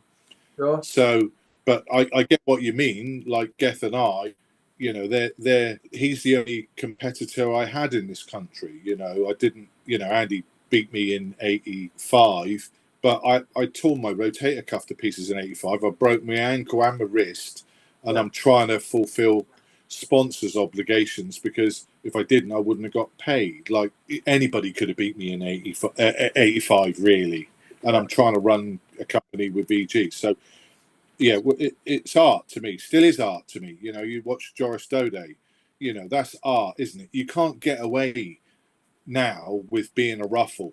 No. You can't. You can't even get, probably in reality, can't get away with being a march, but you can get, you've got to be a shooter, a Clayton, or it's changed. And I might fall out with all the old school community. If they all think those tracks were better then good luck to them thinking that. I think BMX now is, I don't like the cookie cutter hardness of the tracks, but I do get why that once you clip in and you start running high pressure tires, carbon bikes, that you're basically doing track racing with rhythm sections and doubles and berms. But if you said to me, what would you rather have, that or dirt? And I think it is what it is, and the kids like it as it is. And if anybody said that the racing wasn't amazing at the Olympics, they'd be out their minds. It was amazing, you know. So it's different, but there's only room now for very, very skilled riders, is what I'm saying. And back then it was a bit more power. You could have a power rider, like, you know, do you know what I mean? You'd have a big power rider, and then you'll have someone who's a bit more whippety and a bit more skillful. But they wouldn't have done so well on those tracks in the past. Now it's the opposite. So it's better. Yeah, you know, obviously, just going back to that era though, before we, because I definitely want to talk about tracks and the Olympics and everything with you, definitely. But so when you went from Mongoose, and then how did you get to where you were kind of running your own team with VG and Lee Cooper and stuff? I mean, It's quite, if you had quite a quick it's quite a quick transition. So after I got rid of, because I left Kuwahara really, really quickly, and I just went, and I was already making number plates. I'd met Haro, I'd met Bob in 81, 82 or something like that. Yeah. Met Greg Hill in 83. Went and stayed with Greg at his house. Was that 83? Yeah. Greg is the most, you won't meet anybody more generous with his time than him. Like he just opened the door and said, "Come and stay with me." Brilliant. And he sponsored me with Star Bars. He wanted, you know, when he was in Holland, he just come up and said, "You're me in England, aren't you?" And I guess I just went, I probably am you. I'm the you in England. He's going, "Great. Do you want to ride Star Bars?" And so I was just like, and that was in 83 when the Worlds were done. Well, ironically, all I did was MRD bars are Star Bars. Do you know? Yes. So I only rode Star Bars for a little while, but that was when our friendship was cemented. But how the team thing started was 83. I rode all on my own. It was just me and Lee Cooper, and I got that sponsorship with Lee Cooper because I won at the end of 83 because they had that Lee Cooper meeting in Pickett's lot. That was the Lee Cooper money coming in 84. Okay. How I started MRD was MRD had more March Racing had always existed because when I was racing motocross, it was called March Racing with a little hair logo. It was just my dad's and mine little idea that our little team, March Racing. Yeah. So, and also when I got into Crass and all the rest of it, and I saw that they were making their own record covers and doing their own artwork, and then I was looking at the number plates in America, and I needed some wider handlebars. I knew a tube bender. I knew where Technical Tubes was, and so I was just like, "Can you make some handlebars?" My first MRD product was handlebars. And what bike were you riding when you were just on Lee Cooper? 84 MRD. Okay. There was Lee Cooper in 83. Yeah. Lee Cooper in 83. Lee Cooper in 84. No Lee Cooper in 85. Okay, so in 83 Lee Cooper, you was on a GT? Yeah. Okay. Yeah. And they just give you frames, or did they pay you as well? They paid for my expenses. I think Jeff paid my expenses, I'm sure, because it was through Jeff Barraclough. Like, he's a lovely bloke, Jeff. And that bike was brilliant. Like, compared to everything else at the time, that was the best bike for me that I could get on, and I absolutely loved it. I think I only had 2 bikes that year. I had a chrome one and a black one. I think I won the Euros on the black one, and then I had a chrome one. So I didn't break them. They were good. Bit flexy, but still geometry I thought was pretty good, you know. And did they custom bikes because you were so tall, or did you just ride? No, I didn't even think to ask for a custom one. I wouldn't have even known that was possible then. Right. So I was just riding. Yeah, I think go back to your original question. It's quite interesting. Is being so tall, how do I ride a little bike? I think I was pretty good at skateboarding. Okay, so if you look at how big a skateboard is, and the fact that I could skateboard on a little skateboard, and I was used to being able to bomb hills and handle that. It was I got the same kind of feeling off a BMX bike, you know. So I think that's why I managed it. But if I couldn't ride big high bottom bracket bikes at all. I still absolutely don't like them now. They make me feel like everything's the wrong shape. And so the GT was quite neutral, and the Mongoose was the best. If my ideal bike back then would have been a GT that was a Mongoose that was 2 inches longer at the front, that would have been perfect. But I didn't even think to ask that at the time, or even know that was what to do. And so it was just me in 83 with Lee Cooper money. Fox were helping me out as well. MDS were helping me out, which was Ray Tilbrook, which would have been the people bringing Oakley in. So with MDS, and Bert Harkins at Scott was one of my big supporters back then. I don't know whether you know Bert's history, but world-class speedway rider Bert. So, and I've always had a big connection with speedway because of where I was born, Paul. We've had an amazing speedway team, and I've got my mate, Neil Middleditch, who was the team manager for World Speedway Series for years. Neil's a bit older than me, but I've grown up around him for 50 odd years. Kelvin Tatum, another speedway mate of mine, or used to race motocross. So Bert supported me with Scott stuff, and I just had I never wanted BMX sponsors really. I like to be a bit different in terms of I wanted my connections to be with people that were a bit more. They had more integrity. Like for me, Malcolm Jarvis had only been around BMX a little while and treated me in a way that I didn't like. He wanted to boss me around. All the people that I was connected with from motocross, Bert Harkins, MD from MDS Racing, Fox, which was Roland Swimbank. Right. They all knew me from motocross.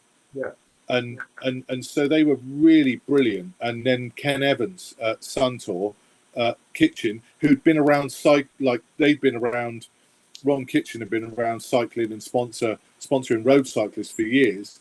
Yeah. They were great. As soon as I got sponsored by BMX sponsors like Aero, ripped me off. Bill Beacon and another dickhead that was there. I signed a contract with them for a year, and because I went to America to stay with Greg for 6 weeks, they didn't pay me the whole year's money. There was nothing in my contract to say I couldn't go to America. Not a thing. And I'd had all my MRD stuff done from Aero, Green, White and Blue. They just got out of paying me. So that was my first getting ripped off. Malcolm was my first, you've got all these sales and you've earned your commission, but you've earned too much commission, so we're putting you on a salary. That was my first experience with BMX. My second one was Aero ripping me off. Where was Aero from? Was Aero UK? Yeah, it was Castenberg, wasn't it, in America? And I think he ripped Greg off as well. I think he owed Greg a load of money. But there was a license. I can't remember the name of the bloke. Stuart something had a license for it over here, I think. And Bill Beacon was the salesman. I got on all right with Bill and everything. It wasn't Bill's fault. But whoever his boss was or director, they ripped me off bad. Funny enough, I've still got some of the letters here, I think, that Jane Facey from Lee Cooper, who acted as my agent for a couple of years, and my solicitor were writing to him, and they were just like saying, look, unless you go to court, it's never going to be sorted out. The court costs are going to be about the same as what they owe you. Yeah. And that was the end of that. But I to get back to your sponsorship thing, I didn't want to get involved with the BMX lot because I just thought they were just a lot of blokes out to make a bit of some money out of BMX, and I don't think they really cared for the riders. I mean, now, like working in the mountain bike industry, which is much bigger than BMX, it's so hard to get those outside industry sponsors. So for me, that was one of the questions I wanted to ask you, like how you went about that. Pure luck, really, in one way. Like, I had two things come together. So Tran-Am, so these are local to my area, really. So was run by a guy, and still I think is run by a guy called Rick Lloyd. And so Rick used to work at Rickman's. Right. So he was an apprentice at Rickman's and then went on to sell at Rickman's. Graham Noyce worked at Rickman's, the motocross rider. So they're all southern-based. Yeah. So those connections to the Scramble Club come in. And so how MRD started, which was just as me with the ideas, mum and dad with the money, a bit of money, but we made money. So it wasn't like I borrowed 10 grand or whatever it was. It wasn't like that. It was just like, can we get a bank account? I was working. Yeah. I'll buy some handlebar material and we just start MRD. And that's how that started. It wasn't like we went and borrowed a load of money or, my parents chucked a load of cash into it. They were supportive, but it was me coming up with the ideas from MRD. And also Neil Stevens was very integral to MRD early on as well, in the first years before we did the bikes. And so Tran-Am, I guess, wanted to get into BMX because they were a big motorbike distributor and they were Izumi's national distributor, and Izumi did a BMX chain and all the rest of it. They just approached me and said, and also because Rickman's had made some bikes for Chris Strong. Right. So then Rickman's had come out with their own bikes, and Tran-Am thought, we want to get on the BMX thing. And so they said to me, look, can we do something with you? Yeah. And so we agreed a 2-year deal, which would have been 84 and 85, where they would promote MRD. They put all the money in then. We were still paying for all the soft goods stuff like number plates and the rest of it, but they paid for all the frames up front, which were 1,500 frame and forks. It was a lot. And so they did all that with Rickman. That they thought that they would be able to sell BMX bikes in motorbike shops. I know that's where it went wrong for them. Right. They thought that people were going to walk into a shop that sold a motocross bike and their dad was going to buy a motocross bike and the son was going to buy a BMX bike.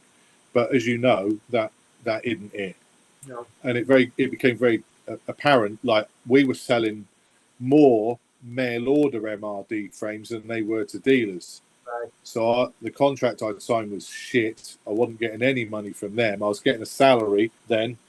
Yeah. And the same the next year, really. And so, but VG came on board because an old employer of mine who was a really interesting bloke who I used to work with, he was very integral to the Bournemouth beat scene musically, but he was also one of the original tracker boys in down here. and Intercycle Speedway, and he was very creative and arty, and he had his own advertising agency.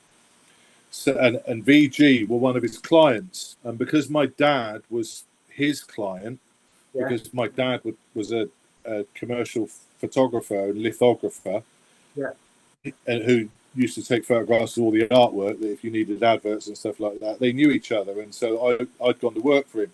And so he just phoned up one day and he said, "Oh, I've got you a sponsor." He said, "I got VG want to sponsor the whole, but you need a team." Right. Tran-Am wanted a team. They said I had to have a team. I didn't want a team. I found having a team. I had some lovely kids on the team, absolutely lovely, but it absolutely detracted from my racing. And it made it very difficult. And also, I certainly wasn't geared up emotionally to be able to be responsible in a way that I thought I probably needed to be for a load of kids on a weekend, bearing in mind we all just piled in a van. Tony Pittman's dad was team manager, who was great. Yeah. And we had a great team of people. Like, we had a really good, like Anthony Howes, Sean Gilmore. The first team's, for me, is the one that's the dearest to me, because it was the first team. So you've got all those kids, and MRD then was taking them around because they didn't have a chance to go to those races otherwise. And so that's what we did, and it was great. And Lee Cooper were good. And then when it went to, and VG was more money and more stress, but they were good. You couldn't have had a better sponsor, really. I'd signed a contract with them for 2 years. They were meant to sponsor us in 1986, but they backed out of it. And another one that said, don't take us to court, but we're out, And at that time, at the end of 86, I think I had an overdraft of 34 grand or something, which was the size of how much my house was worth. So I had to sell my house. Wow. Well, I went and bought at the end of 85, we had a few things happen in 84, like the unforeseen expenses. One of them was going to Barcelona, because we were meant to go over there in a coach, and the person who arranged the coach filled up too quick, and there's no way we could have gone in the coach with the riders we had, so we had to fly there. And so then by the end of the year, I went and bought a new van, kitted it out, went and pre-ordered all the stuff, paid for it up front, pre-booked hotels for nationals that were booked and the rest of it, and then they backed out. And so that was the end of that. And so, at that time, you guys were all on Skyway wheels, weren't you? Yeah, I was getting paid by them to go slower. Yeah. Well, that's what happens with Skyway. It's like they give you money to go slower than you would do with alloy wheels on. And that's the payoff. I mean, and some people didn't even get paid. Like Halsey didn't even get paid. I mean, imagine that he would have won many more races if he'd have used alloy wheels, but he liked the look of them. And Geth made me laugh because he goes, "Well, I tried them because you had them." And he goes, "They're fucking shit." Which they were shit. They were so bad. They're like windmills. It's like having a windmill or 2 windmills on your bike, isn't it? It's like absolute shite, But everybody loves them because they do look good. If you forget the coloured ones. If you've got a pair of black graphite Tufts on your bike with the Campag hubs. Yeah, so tell me how that worked, because I've got some graphite Skyways now. And they're okay once you get going, but they're way slower than a set of normal flipping aluminium, an alloy rim, spokes and stuff. But so the hubs are the crappiest part about them, because you've just basically got the bearings pressed into that hub, and you've got 2 flipping nuts that you have to tighten up, and you can't get. But so how do you work with a Campag hub? I don't get it. Well, the Campag ones were beautiful. So they basically, you're much better quality aluminium to start with.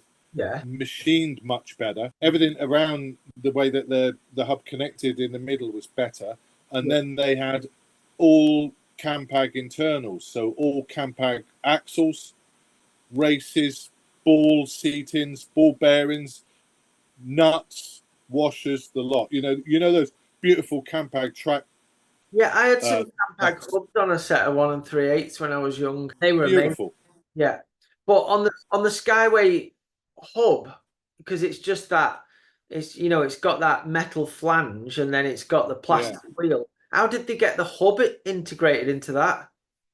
Well, you've got one side of it with it's almost like a rivet idea in it. They're almost riveted to hold in place. Oh.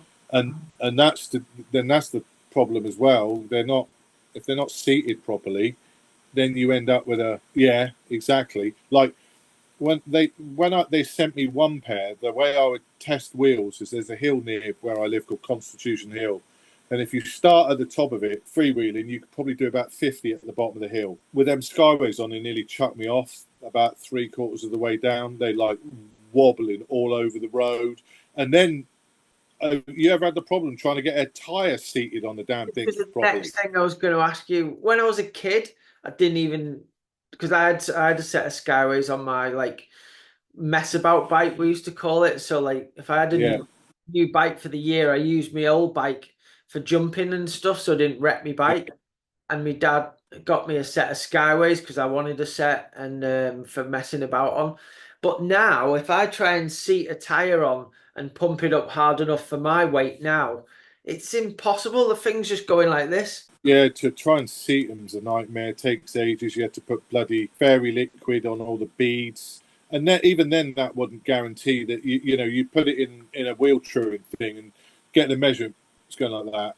Oh yeah, it's and you think Richie Anderson used them in his whole of his amateur career, and look at how well he did at the Kellogg's on them. And you think how I don't know how much they were paying him. I hope it was around $100,000 a year because that's how much Greg was. I think Greg told me that a couple of years he earned over $100,000 from prize money and salaries, and sometimes probably a bit more than that. And how much is someone going to pay you to lose that many races? And Richie was not a bad starter, a good starter. And if you want to have a real laugh, if you want to have the biggest laugh of your life, put some on a cruiser. It's just like, you could. They're just horrible things. I remember when I did some BMX racing again in 2005. I did a whole year of racing, and what class? So I dropped down to do. I did 19 and over expert instead of 30 plus or whatever it was in 20, and I raced 30 to 39 cruiser against Tony Fleming. He was. So me and did Flemdog knock you about a bit? No, I mean I was good friends with Tony that year. I love Flem. When Flem came up to our class, man, the first race he just shoved me over this berm. First time we raced, you know what I mean? He just thought it's perfectly acceptable. He was hilarious, and I just thought, you prick, like that's not a good way to start, And so next race, I just ran him off the side of the track completely. Geth did a better one than me, and it's actually on video. I think I'd been away for a while living with I'd given up, retired, and the rest of it, and I'd come back home to get divorced, and then I'd heard that Geth had won it was like 21 races straight since I'd gone. Won everything. It was a ridiculous amount of races when he was on GT. Yeah. I was so depressed when I'd heard it. I was like, where's the fucking next race? I'm going to build a bike up. Yeah. And going. I've got to fucking beat him. But at that race, which I did beat him in the first. I beat him in the first final as well, which was the first time anyone had beaten him. And like everything, all downhill after that, and we had our battles. And he'll laugh.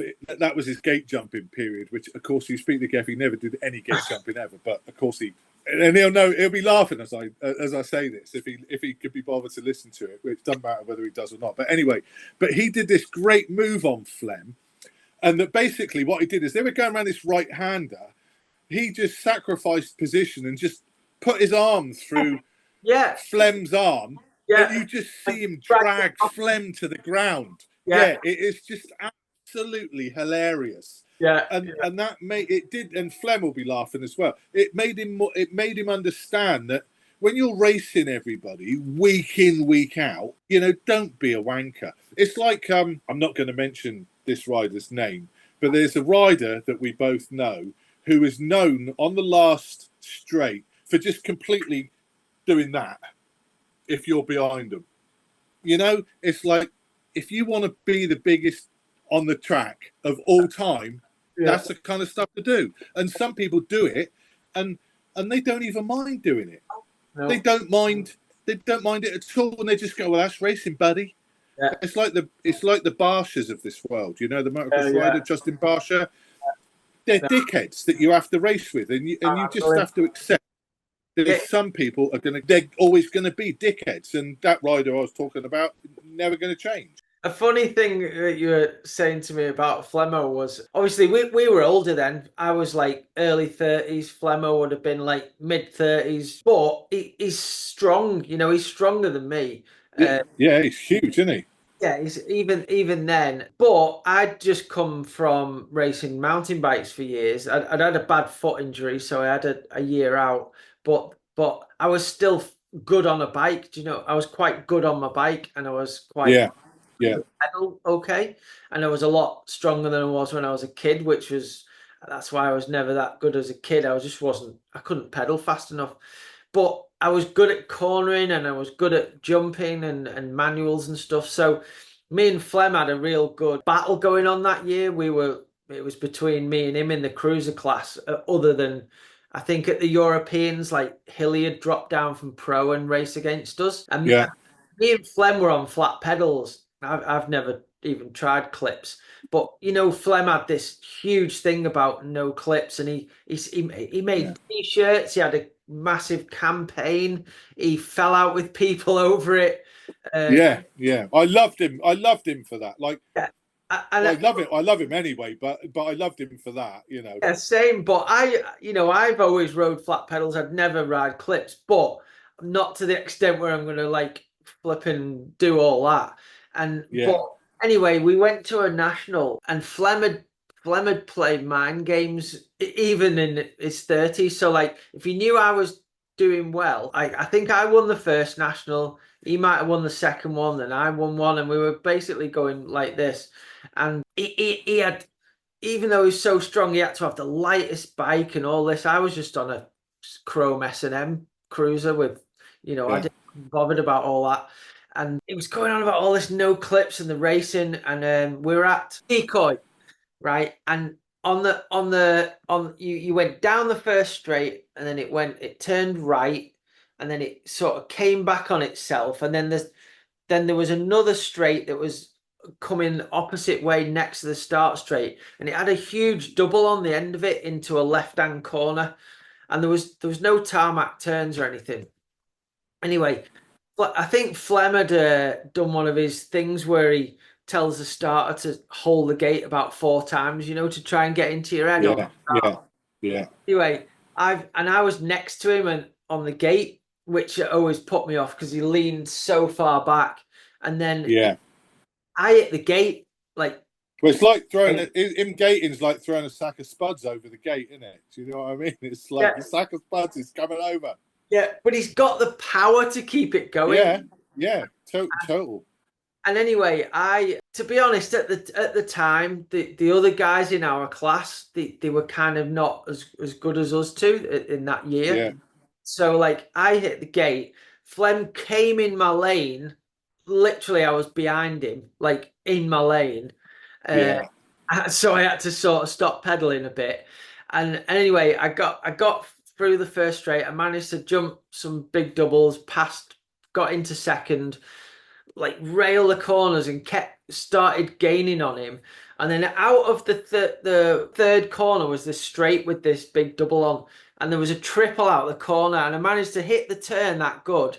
I jumped right over this triple, got backside, pedaled so fast, and jumped this big jump, but with more. So I was carrying more speed than Fleming to this left-hander, and because I'd come from racing dual and mountain biking, I just went on the inside of him, sort of drifted, gave him a little bit of an elbow, but not like a full knock-off elbow, just basically touched him, put my foot out, slid round past him, and the whole crowd went nuts, like, even though it was just a 30-year-old cruiser race. Brilliant. But when we got to the finish line, well, first of all, I knew he'd try and knock me off on the last turn. So I went up high and let him come, and then went away. And basically, I'd driven him there in my van, and on the finish line, he elbowed me said something like, "You fucking dirty cunt," and fucking rode off in a big huff with his giant helmet on. And I was See, like, that's what you do? So then we're literally in Decoy, which is a million miles away from Liverpool. I had a van with just two, it had a bench seat and a seating, so three front seats. Flem sat in the back of the van all the way home, didn't talk to me. oh my God. And I dropped him off in Liverpool, didn't talk to me for 2 weeks. Unbelievable. How mad's that? So funny though. So It's funny. quite reassuring that he's not changed, because that is like, like, it's Flem. It's Yeah, like that, isn't it? Like, that's what's great about him. It's like, all right, Flem, brilliant. he's more real than real, if you know Yeah. what I mean. But But yeah, like, I love it when they can't take it, but they're the worst for dishing it out. I know, I know. The But worst. brilliant. I had such a good time that year racing BMX. Going with him and Marco and Dylan and all them boys and Gunnar and that. We just had a good crack, and it was like refreshment for me trying to race mountain bikes at a high level to just having a good laugh and racing BMX. Yeah, yeah. That there's that clip of you and Steve Pete on Alex's film on the hardtails in the Yeah, woods. yeah. What year is that? So that would have been that same year. I was going to say that seems like about that probably would have been that time, wouldn't it? I Yeah, love that section that Alex did of you two in there. It's hardtails to start with, which for me is yeah, great, and it's more BMXy as well. But also the fact that you're so good at riding, it's like really technical on all that horrible route stuff and the rest of it. I love that section of video that Alex did. Great. yeah. Thanks. A lot of people have said they like that, and Tim, I'm not like an amazing bike rider. I'm good at some stuff, but You have been, no, you've had loads of good results. yeah, yeah. But what I'm saying is, like, I've not won BMX pro titles like you, and I've not, I can't do all the mad stunts that all the kids do and stuff. But stuff like that, that me and Steve were doing on them hardtails, yeah, I was probably, at that time, probably one of the best at doing that kind of stuff, I guess. I think there's different eras, though. I think, like, if you look at BMX and the rest of it, like, if my only competition when I started BMX would have been Alan and later on Get, that's two riders, then it's a different kind, and then you'd have to go overseas to get a bit more competition, or in America there's more. But if you look at the depth of field now, because all the things we've been doing, you look that there. That's why really I kind of fit more probably in a pioneering pot than I do another pot, because it's the beginning, isn't it? If you look at the depth of field now, like take downhill for example, which you're passionate about and you've been involved in.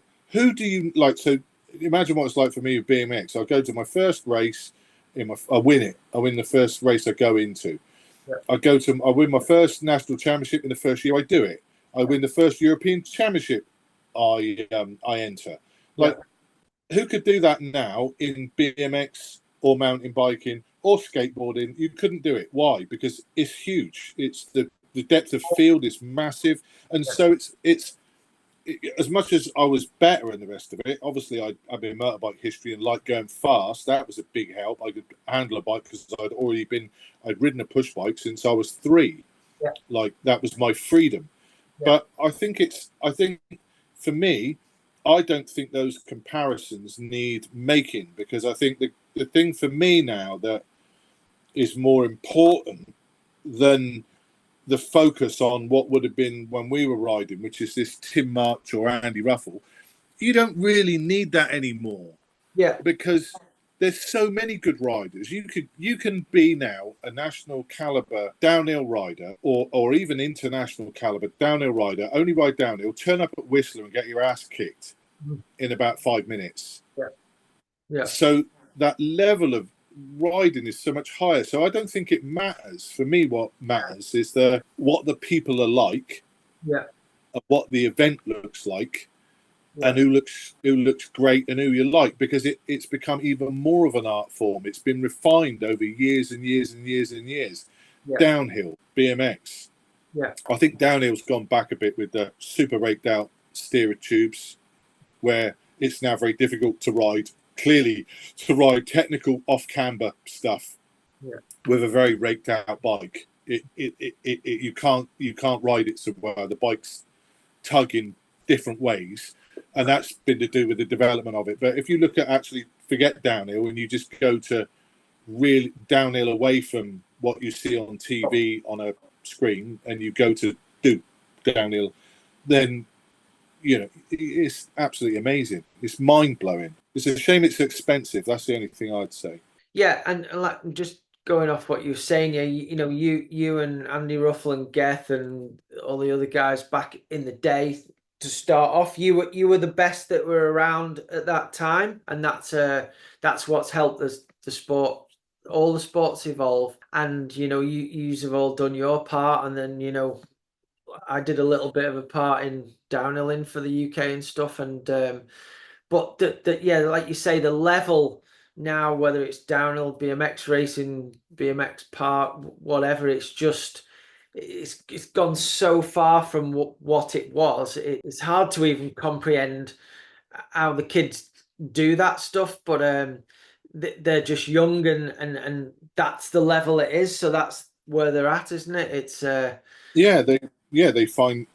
learn stuff quicker, for sure, because they've got so many more things to look at as a reference. The same as if you're a boxer and you're looking at all the old boxing, you see where people are making mistakes. You do it with downhill, and you can see where you can make time up in some ways and lose time in others, and now you've got so much money in it, as well. You look at, I don't know what I watched a couple of videos on how much it is to run a downhill mountain bike team, and it's quite staggering. And getting back to your point about where do you get outside sponsors from, the sponsorship thing's interesting, because if you look at what's happened with BMX racing, if you're a rider in anywhere but America, there's only a few countries you can have the sponsor's logo on your shirt. You can't have it in the UK. Like Kai White can't have GT bicycles on his British Cycling shirt, because British Cycling won't let him have it on there.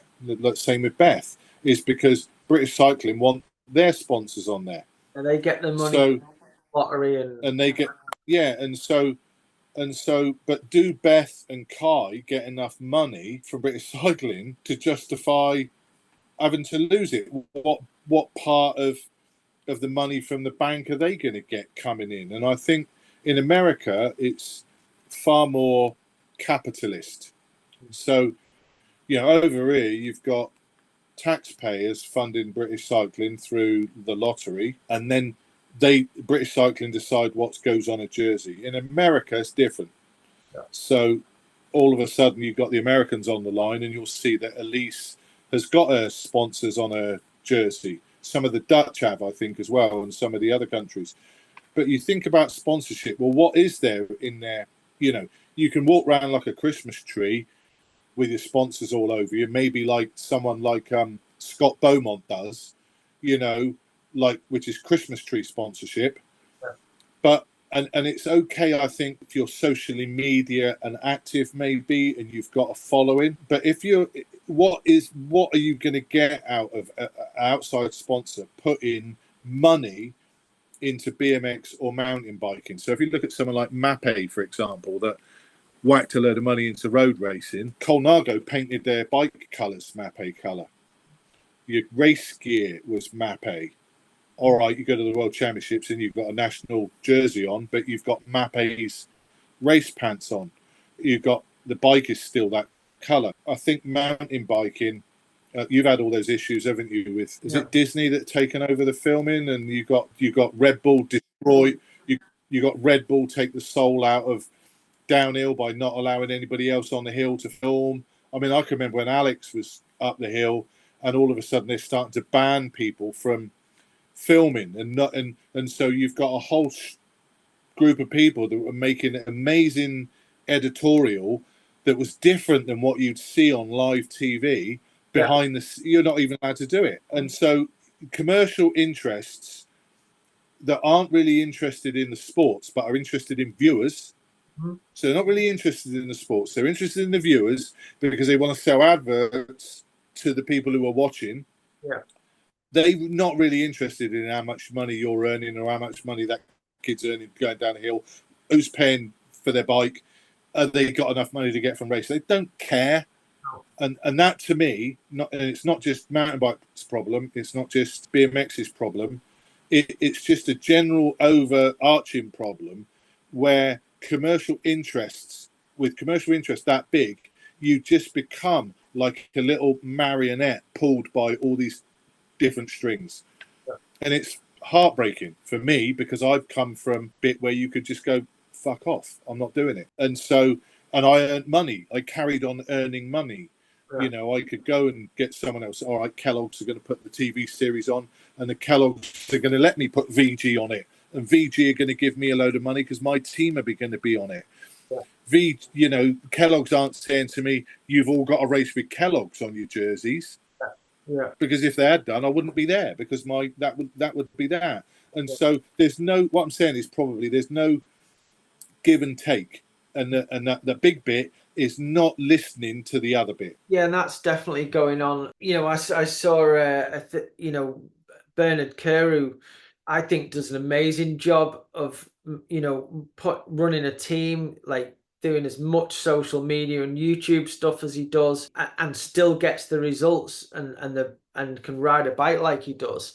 Some people sort of bad mouth him sometimes, but I think because he talks quite a lot, but he's doing so much stuff. It's incredible, like how he can still go and get a World Cup podium and be in the top 10 and to win Hardline and all that stuff. But then he makes quite a bit of his income from his YouTube channel, and if he's doing, and that's just the way of the world now, and if he's not allowed to even film his own run at a World Cup and put it on his own YouTube channel, I can understand his frustration. Do you know what I mean? Because the TV aren't paying him to race. He has to pay. Yeah.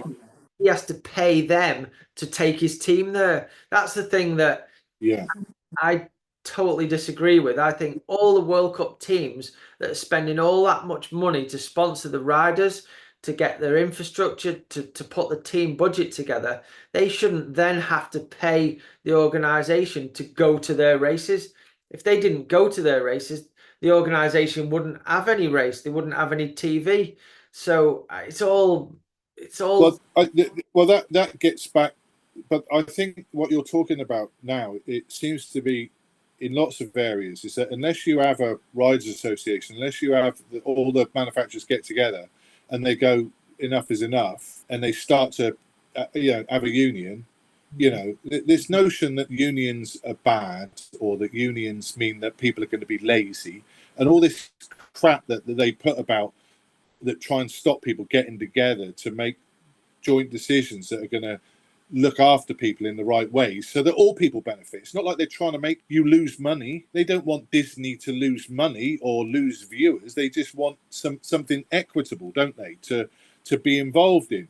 And so you need someone to organise that. Well, who is going to organise it? You need an organiser then. You need someone, a figurehead. You need all this stuff going on. Unless you have those things, or unless you can have the talks around that, you just end up getting more screwed every year, because every year there'll be someone new coming in at the top that's nothing to do with your sport, doesn't know anything about it, will be making up the ideas about what's good for them, not good for you, how they can benefit. And you're just like, it's difficult. It is. We're messing with a lot of things at the minute, aren't we? Social media, you think you've got riders that are interested in social media, some aren't. So the riders who are really, really good, that aren't good at promoting themselves, will suffer, because there might be others who are very, very good that are promoting themselves. And you've only got to see it. There's a couple of online shows I've seen run by a couple of mountain bikers. I can't remember what ones they are, and they're quite awful, but they've got loads of views because they're quite funny. Yeah, they're not. Their views are never challenged. There's no one in the room to ever go, hang on a minute, what about this? Yeah. And so and so it just carries on. And then if you're a brand, and all of a sudden you think, well, they've got X amount of views, they've got 1.6 million people following them, they're the people to get our product out on, rather than somebody who's just wants to keep their mental health. Yeah. And so to me, it's like, when there are no rules, and I don't want loads of rules, but when there are none and it's a free for all, this is the result of it. There are winners and not winners and losers, but there are people that benefit greatly, and there are people that suffer for just being who they are. Yeah. And so it's hard, And when you're trying to put a team together, and you go, right, okay, I need an outside sponsor, and then you phone up or you get hold of Disney and you say, right, what is it we can offer an outside sponsor here? Yeah. What are they going to say? What's their big list of? I mean, I saw the other day the list of things you can't do to post up anything from the Olympics. So you can't post up clips from the Olympics if you're. Yeah, it was the same. That you couldn't. Yeah, you can't, and you just think, you've got these people out there, like, giving their lives to this sport, and those organisations are not giving them anything back. No, and then there's that illusion that it's made it all better. It's like the illusion that Red Bull have made motocross better, or they've made mountain biking better. Well, I can tell you what I do know is that what Red Bull do make better is their profits. Yeah, they make their profits better. Yeah, that's what I could say. Is downhill any better than it was? Is downhill any better now with Monster and Red Bull involved? I'm using them as examples because they promote a specific style of and lifestyle, and not necessarily for the person that rides, but basically for the person that wants to associate with their brand by having a drink or playing a game that's a mountain biking game or whatever. But has it benefited downhill? Has proportionally, are the wages of someone like Amaury Piron, I never know how to pronounce his name, Piron, is it? Are they proportionally more with Red Bull and Monster involved than Petey's were when he was on nearly God knows how much money with GT back in whenever? Of course, that would mean he would be on about 5 million now. Yeah, he's not on 5 million. I know. Well, I think I do think that Red Bull helped in the fact that, well, it started with Freecaster, so they're the people that helped. When the sport started going downhill in the downhill monetary wise in the early 2000s, after it wasn't a new sport anymore. There wasn't the Chevy trucks, GT sponsors, and all that stuff. It started the big trucks started going into sprinter vans with a tent, and then when and then it went off Live Eurosport and stuff. And then when Freecaster picked it up and the fans could watch it for free, and then Red Bull took over and did a better job of that, and it was free, it did elevate the sport viewing figures. So then the big teams started to put more money in, and the big teams started growing, not for the people that weren't on a big team. So it's only a small percentage. But now Red Bull have lost it, and Discovery have come in, and now you have to pay to watch it. I think that's going to ruin it again, because a lot of mountain bikers, they don't want to subscribe to watch the downhill race. They were quite happy to, on a Sunday morning, to go out for a ride, come in the afternoon, click on Red Bull TV, and they could watch it for free. Yeah. Rob's commentary was amazing, and there was a whole thing around it. But I don't think Tim, like, where they're saying they're going to get much bigger viewing figures because it's on so many channels across all the different things that Discovery own, and whatever channels in whatever country. I still don't think downhill is appealing to people that don't ride mountain biking. I don't think. No, it's not. No, it's not. It's not. It just comes part of a package or whatever it is, and it's part of a block of things. And I've seen it in motocross. I think the motocross series in America changed down 4 times in a year. Yeah. And that's much easier to watch than downhilling is. Yeah. Because you've got actually more than one person on a track. Yeah. So it's easier. But my point with Red Bull is that my issue is they don't listen so much. Yeah. So I get what you mean. If it's free, I get that. That is better. So, but you've got to be better and listen. It's like, well, why have Disney got it then if Red Bull haven't got it? Why can't it still be free? Yeah. Someone's bought it then. Someone's gone to the UCI and they've said, well, we're going to buy this. We're going to give UCI X. Yeah. And the UCI thinking, great, that's even more money. We've got this coming in. So have the UCI then gone to all of the industry and the downhill lot and said, right, what are your terms to make this right then for Discovery? What do you want? Let's negotiate the deal. Well, that's not what the UCI do, is it? No. So you've got the rumours that I've said for next year for you to pay to be an elite team at a downhill race is ridiculous. So it's going the way of motocross now, isn't it? Because that's the same with MXGP. Right, you pay, and then you end up with races with, like in Indonesia, where they got a 40-man start gate with 20 people on it. Because that team, half the teams can't afford to send the whole crew to Indonesia.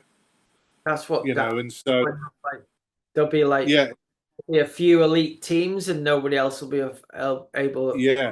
I don't personally. I don't think there's a solution to it. The one thing that I do think comes of it when things like this happen is there's always a reaction to it in some way. So there'll be another series or something that starts and the other brands can get involved in that aren't those that lot. And I think you need a few of those rebels out there going, right, let's draw a line under this. Enough is enough.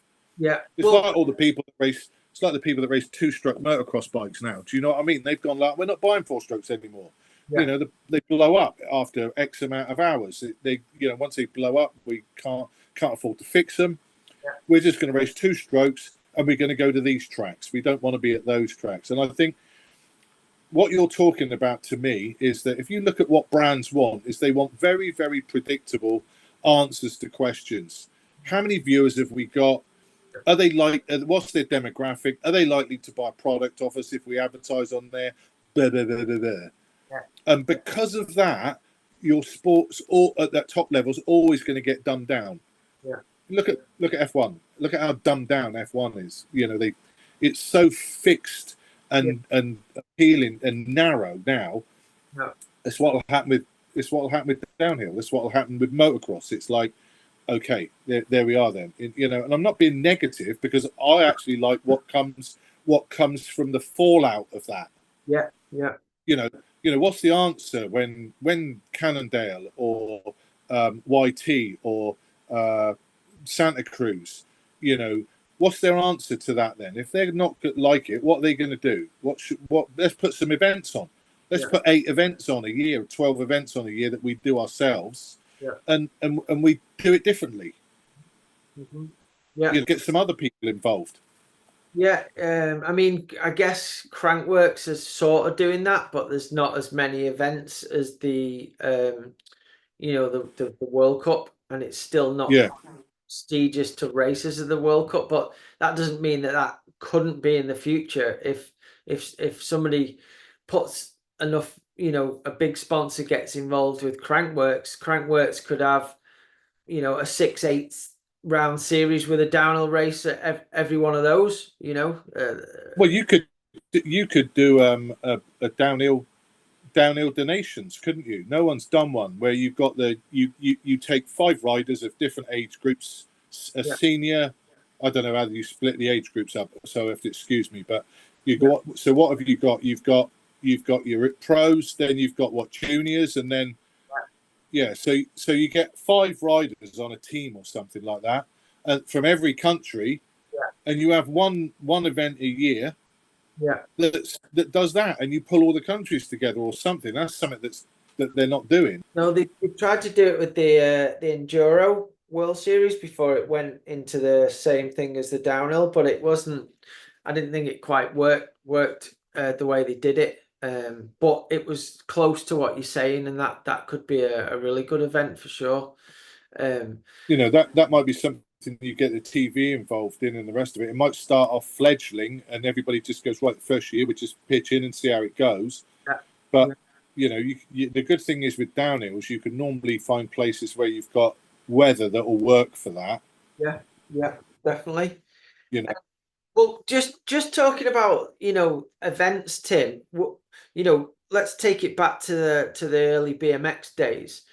Would you with your with all the races you did, would you say that Kellogg's was by far the biggest thing that happened for BMX racing in the UK? Well, yeah. I mean, the fact that appealed on mainstream TV, and kids could just come home from school and watch it, and I mean, I don't even know what the equivalent of that would be now. Like, you know what I mean? It's like. Do you think that was like?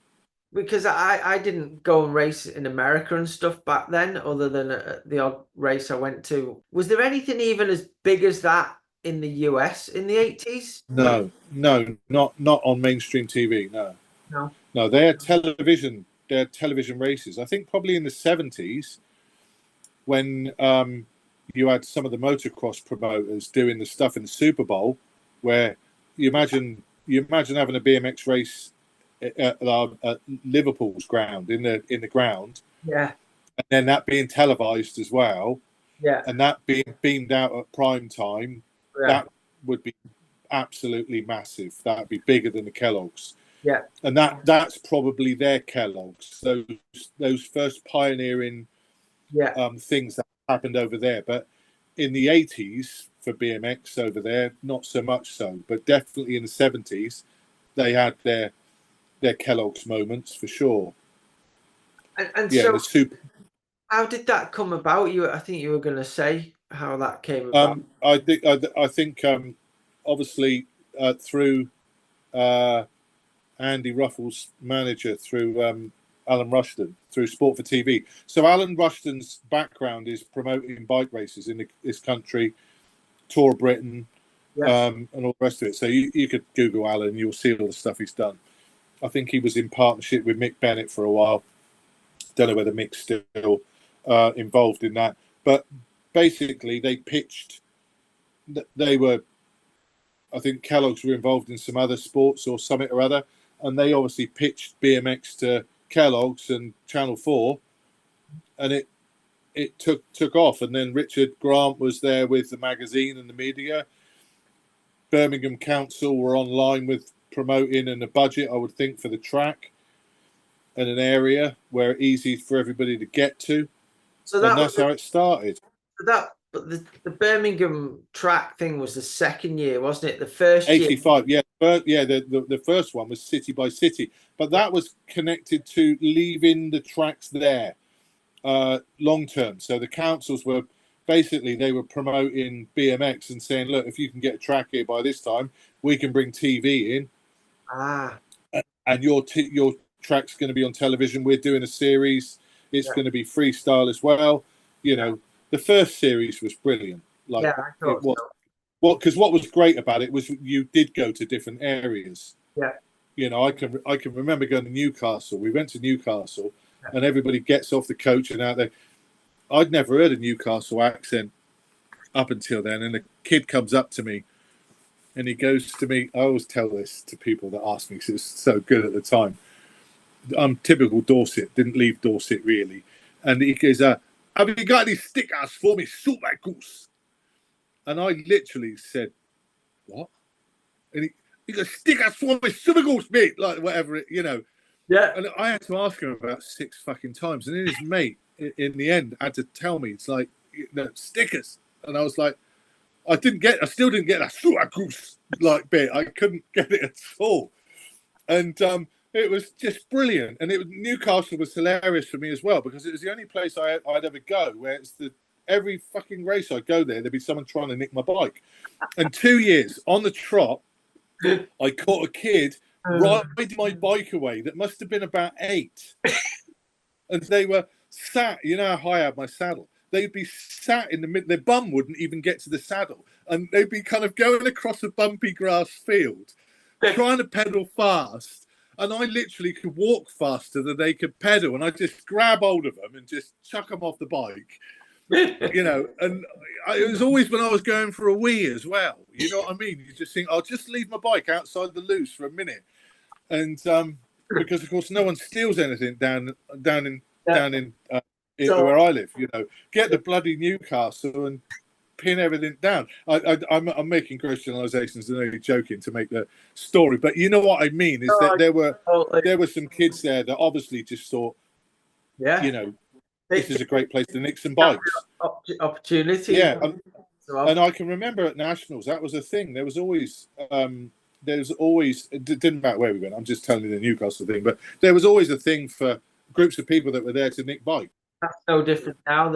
Yeah, I bet. But Kellogg's was. I couldn't after the Kellogg's in '84.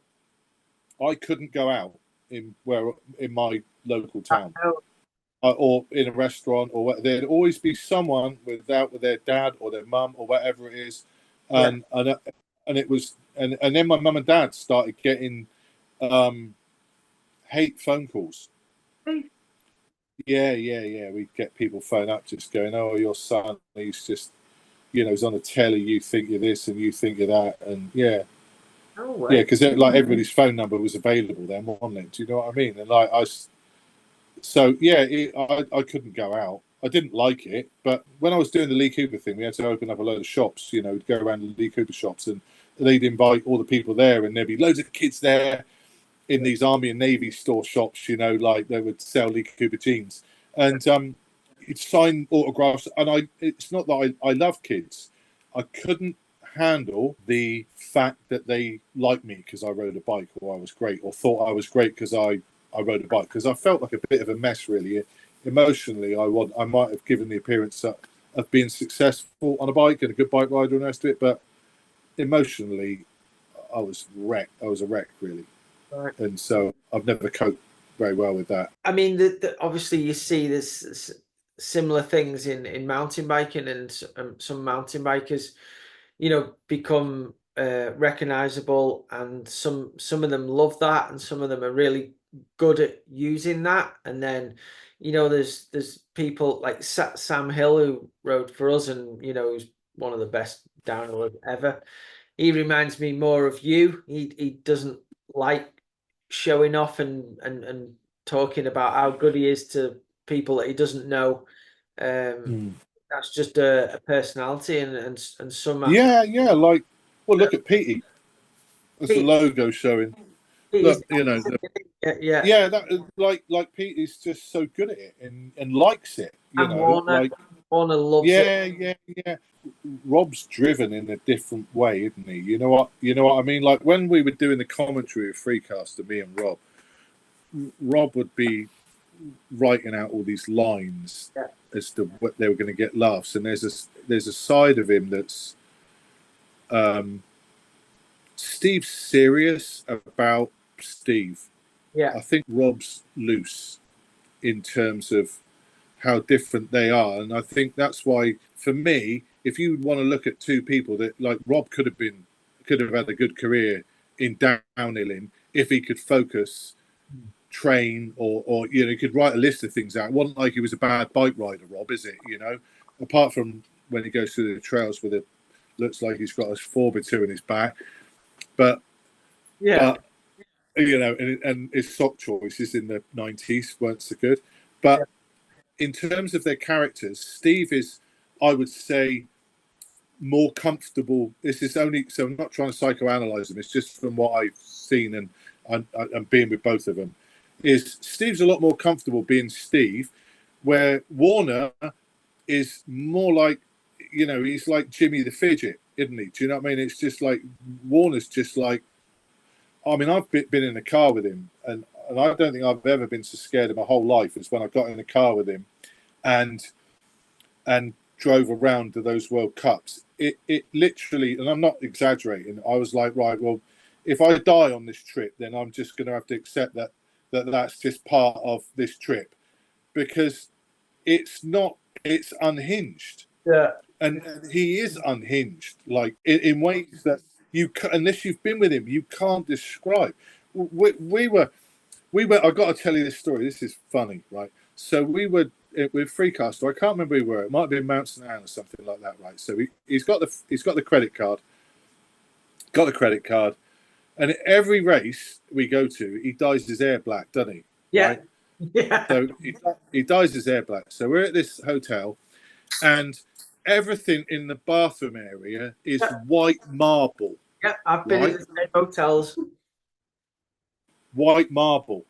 I go in there in the morning onto the race. It's just black. Yeah. Dye everywhere. He's cut bits of his hair off here. There's all this stuff there. He's broken the mirror. He's got annoyed with the hairdryer. Yeah. There's the bins kicked in. Yeah. And then he's going, right, we gotta leave. Right. I'm gonna go and get in the car. I'm like, okay, and this to me is all new. And so, get in the car, driving up the road, and all of a sudden there's a phone call, and it's Freecaster saying, the hotel have just phoned. You've done £5,000 worth of damage to the room. That you've given them our credit card as the thing, Yeah. And he's going, and to the bloke at Freecastle, whatever it is, he's going, well, I can't hear. What? And then he just turns the phone off and chucks it in the back. I don't mind admitting that I think we were away for about 3 weeks in total. I ended up coming back and really needing a break from everything. It was so intense. Yeah. And then when he came out and did that thing about his neurodiversity recently, I was like, that makes perfect sense to me, And he seems to be now so much that's it. It's almost like, here's all my cards. This is, and it's better for him that he's done that. But what a great commentator. And a very, very, very funny bloke. They are very different, but they're both very, very driven as well. Like Rob's so driven in what he does now, with his commentary, probably more than he was with his racing. And, he really takes things to heart. So like, like he said in his interview, he's still really disappointed about not being the World Cup commentator, because that was kind of his life. And Rob needs, like we all need a purpose, but that's like a really big purpose that Rob had, and I think he needs that. Do you know what I mean? Yeah. I've got one similar funny story. Like because I got into downhill racing later in my mid-20s, and Rob was already established, and Steve and that, and I knew Steve first, and Steve told me, not to don't stay with Warner, don't hang out with Warner on the race weekend, because he'll just drag you down, and by the time you come to racing, you'll be that over it. And I think it was just like the reverse psychology of Rob's, racing and stuff, and he pretends that like he's completely over it, and then come race day he sort of picks it up. But yeah, we were. I went to the World Championships with the GB team in 2000, and I think Rob had rearranged before I got there that I was going to be in his room. So yeah, I'd gone to practice. Maybe we'd done downhill practice, and then I was doing the dual, so I'd done the dual practice or something like that. And I came back to go to my room to get a shower and get changed and stuff. And I opened the door, and there was Oasis was blaring in the background, and there was all chunks of black hair down the corridor. And it gets to the bathroom, and like you said, it was all lovely white bathroom. There was hair dye everywhere, on the mirror, on the floor, hair everywhere. And there was just a picture of Liam Gallagher stuck on the mirror with a bit of sellotape, and Rob had been cutting his Liam Gallagher haircut and dyeing his hair. at the World Championships. And then we go to dinner and he's got this Liam Gallagher haircut, but it was on the piss because he'd done it himself in the mirror. Good God. Everyone's just taking the piss out of him, but he doesn't There's care. only one person that can pull off that. Cunny can pull off the Liam haircut, can't he? Cunny's about the only person that can do the bowl cut properly. But, Not many others. but Rob thought Liam Gallagher at that time was the best person in the world, so that was it. He had his Well, that says it all there, doesn't it? You know.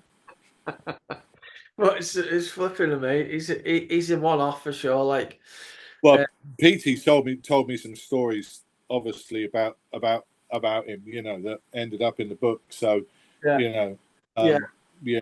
On to that. So, Tim, let's go back to BMX a little bit. Obviously, it's gone through a huge change from when you started to like the Olympics the other day, and I thought that Olympics was incredible. Yeah, me too. Absolutely incredible. Like the speed the girls and the lads are going is mind blowing. It looks. Look, I don't know whether you feel this. When you watch the women in BMX, you can see that they've been riding for longer than the downhillers have. Yeah. Like the history of the sport. Yeah. It's a stronger depth of field, isn't it? I agree. I think, yeah, 100%. It's the time that the sport's been going. I do think, and don't get me wrong, I'd be flipping as I get older. I'm flipping terrified of them massive BMX jumps and stuff. But I think there's just a little bit less to learn in BMX than there is in downhill. Yeah. I think maybe look at it in this way. I think as mountain bikes have developed, they cover up a multitude of sins that you don't actually have to learn about now. Yeah. And so I think that the current downhill mountain bike, suspended mountain bike, covers up a huge amount of skill set that's missing in some riders, male and female. Yeah. In downhill, you can't get away with that in BMX, male or female. No. But the skill set is, you're not having to learn different types of terrain, are you? Because basically all you're learning is like there's probably 3 or 4 different surfaces. Either it's grippy or it rolls well or it doesn't. It's a bit slow or it's a bit fast. With downhill, you can have about 8 different things going on in one course. Yeah. So of course there's that. But what I think is that's ruined a bit of downhill for me is the bikes are so technically advanced, you don't always have the most technically skilled rider winning the races. Yeah. You can have someone who's maybe fitter, or because their bike setup's really good, they get through a section that they just wouldn't normally get through if or they wouldn't have got through 10 years ago. Yeah. I mean, yeah, I think, and yeah, it's all evolved in downhill. I think not all of them, but a lot of the tracks are now more established than some of the older tracks that were new, and there was less berms and it was more natural. So you needed different skills like that Sam Hill brought in with flat pedals, whereas now it's literally all high speed. Even though there's tracks that are super technical, it's just the speed is so high because the bikes have evolved. The riders, every rider at the top level is strong. They've got a proper training program. Everybody's tires are good. Everybody's suspension's good. The odometer do that. But what I wanted to finish on, just to ask more about it, is obviously, first of all, thank you for being who you were back in the day, because you made my enjoyment of racing BMX much better, because you were somebody that I looked up to, and as a kid, that's something cool to have. I thought you'd done an amazing job of racing and everything you did, and then obviously doing your own bike brand is super interesting to me because I've always loved bikes as much as I've loved racing. But just before we finish, tell us what's happened with you brought some frames back out. Where are you up to with all that stuff? I always wanted to just make a bike that I wanted. I thought that probably would have been better for me to ride if I'd have known what I know now then. Yeah. And so all I wanted to do was see if people were interested in like a modern version of the old bike that was just not trying to be podium elite, just a bike to ride at the track for fun, or the chip shop, no matter where you, or at the skate park or wherever, something that lasts. That was made, and one of the main reasons about doing it was because Brian Curtis was, I knew, coming to an end of wanting to braze. Mm-hmm. And I didn't realise that when we did the first lot of MRDs that Rickman subcontracted out to him doing some of the bikes. And I love Brian. Like Brian's like a cult hero in the motocross world because he was a really, really good motocross scrambler, and that was where I came from. Yeah. And also from here, when I started MRD, Curtis was huge in the Southwest. They were very, very loyal customers to him and what he was doing. And so I was friends with Gary Woodhouse, who makes all the Curtises. Brian brazes them. And it was just something I wanted to do. I just felt like I hadn't ever made a perfect steel bike for bicycle motocross. Not for elite BMX racing now, but for what I would call kind of bicycle motocross. And so I made those bikes, and that was it. It was a nightmare, really. COVID got involved. A load of people bought a load of tubing I needed. The T45 went out of stock. I had to wait a year and a half for some of that to come in. I made some mistakes on dropout gaps, and we had to do some prototyping. That took a long time. And because we were just using really one-man bands all the time, everything takes a long time, and it just took a long time for them to come out. But they've come out, and they're out there. I'm not making any more. I don't know. I'm making 2 bikes. I've got 2 bikes left to make. One for Craig Schofield and one for Simon Hayes.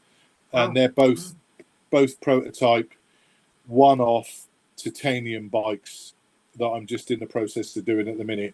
And that will probably, I think, be the end of MRD BMX frames. I might make some other stuff, but I don't think I'm going to be doing frames or bikes. I don't feel confident in the aluminium carbon fiber arena at all. It's not really my cup of tea. There's a lot of R&D you've got to do if you're going to do it properly with testing and bikes, as you know. And for me to do the R&D costs a lot of money. And if I look at the brands that are in that space already, I think I'll probably leave them to it. There's a lot of competition in there. Okay, brilliant. Yeah. Well, thanks so much, Tim, for your time. And as I say, I could go on talking to you all day. It's all right. Pleasure talking to you as always. Well, guys, I hope you enjoyed listening to me and Tim talking about lots of topics there and going off on a tangent here and there. But I really enjoyed talking to Tim. Loved Tim and everything he's done. So hope you enjoyed it. Please like and subscribe. As I said last week, that really helps with the channel. And I'll try and get some more interesting guests on for the next few weeks. Thanks very much. Cheers.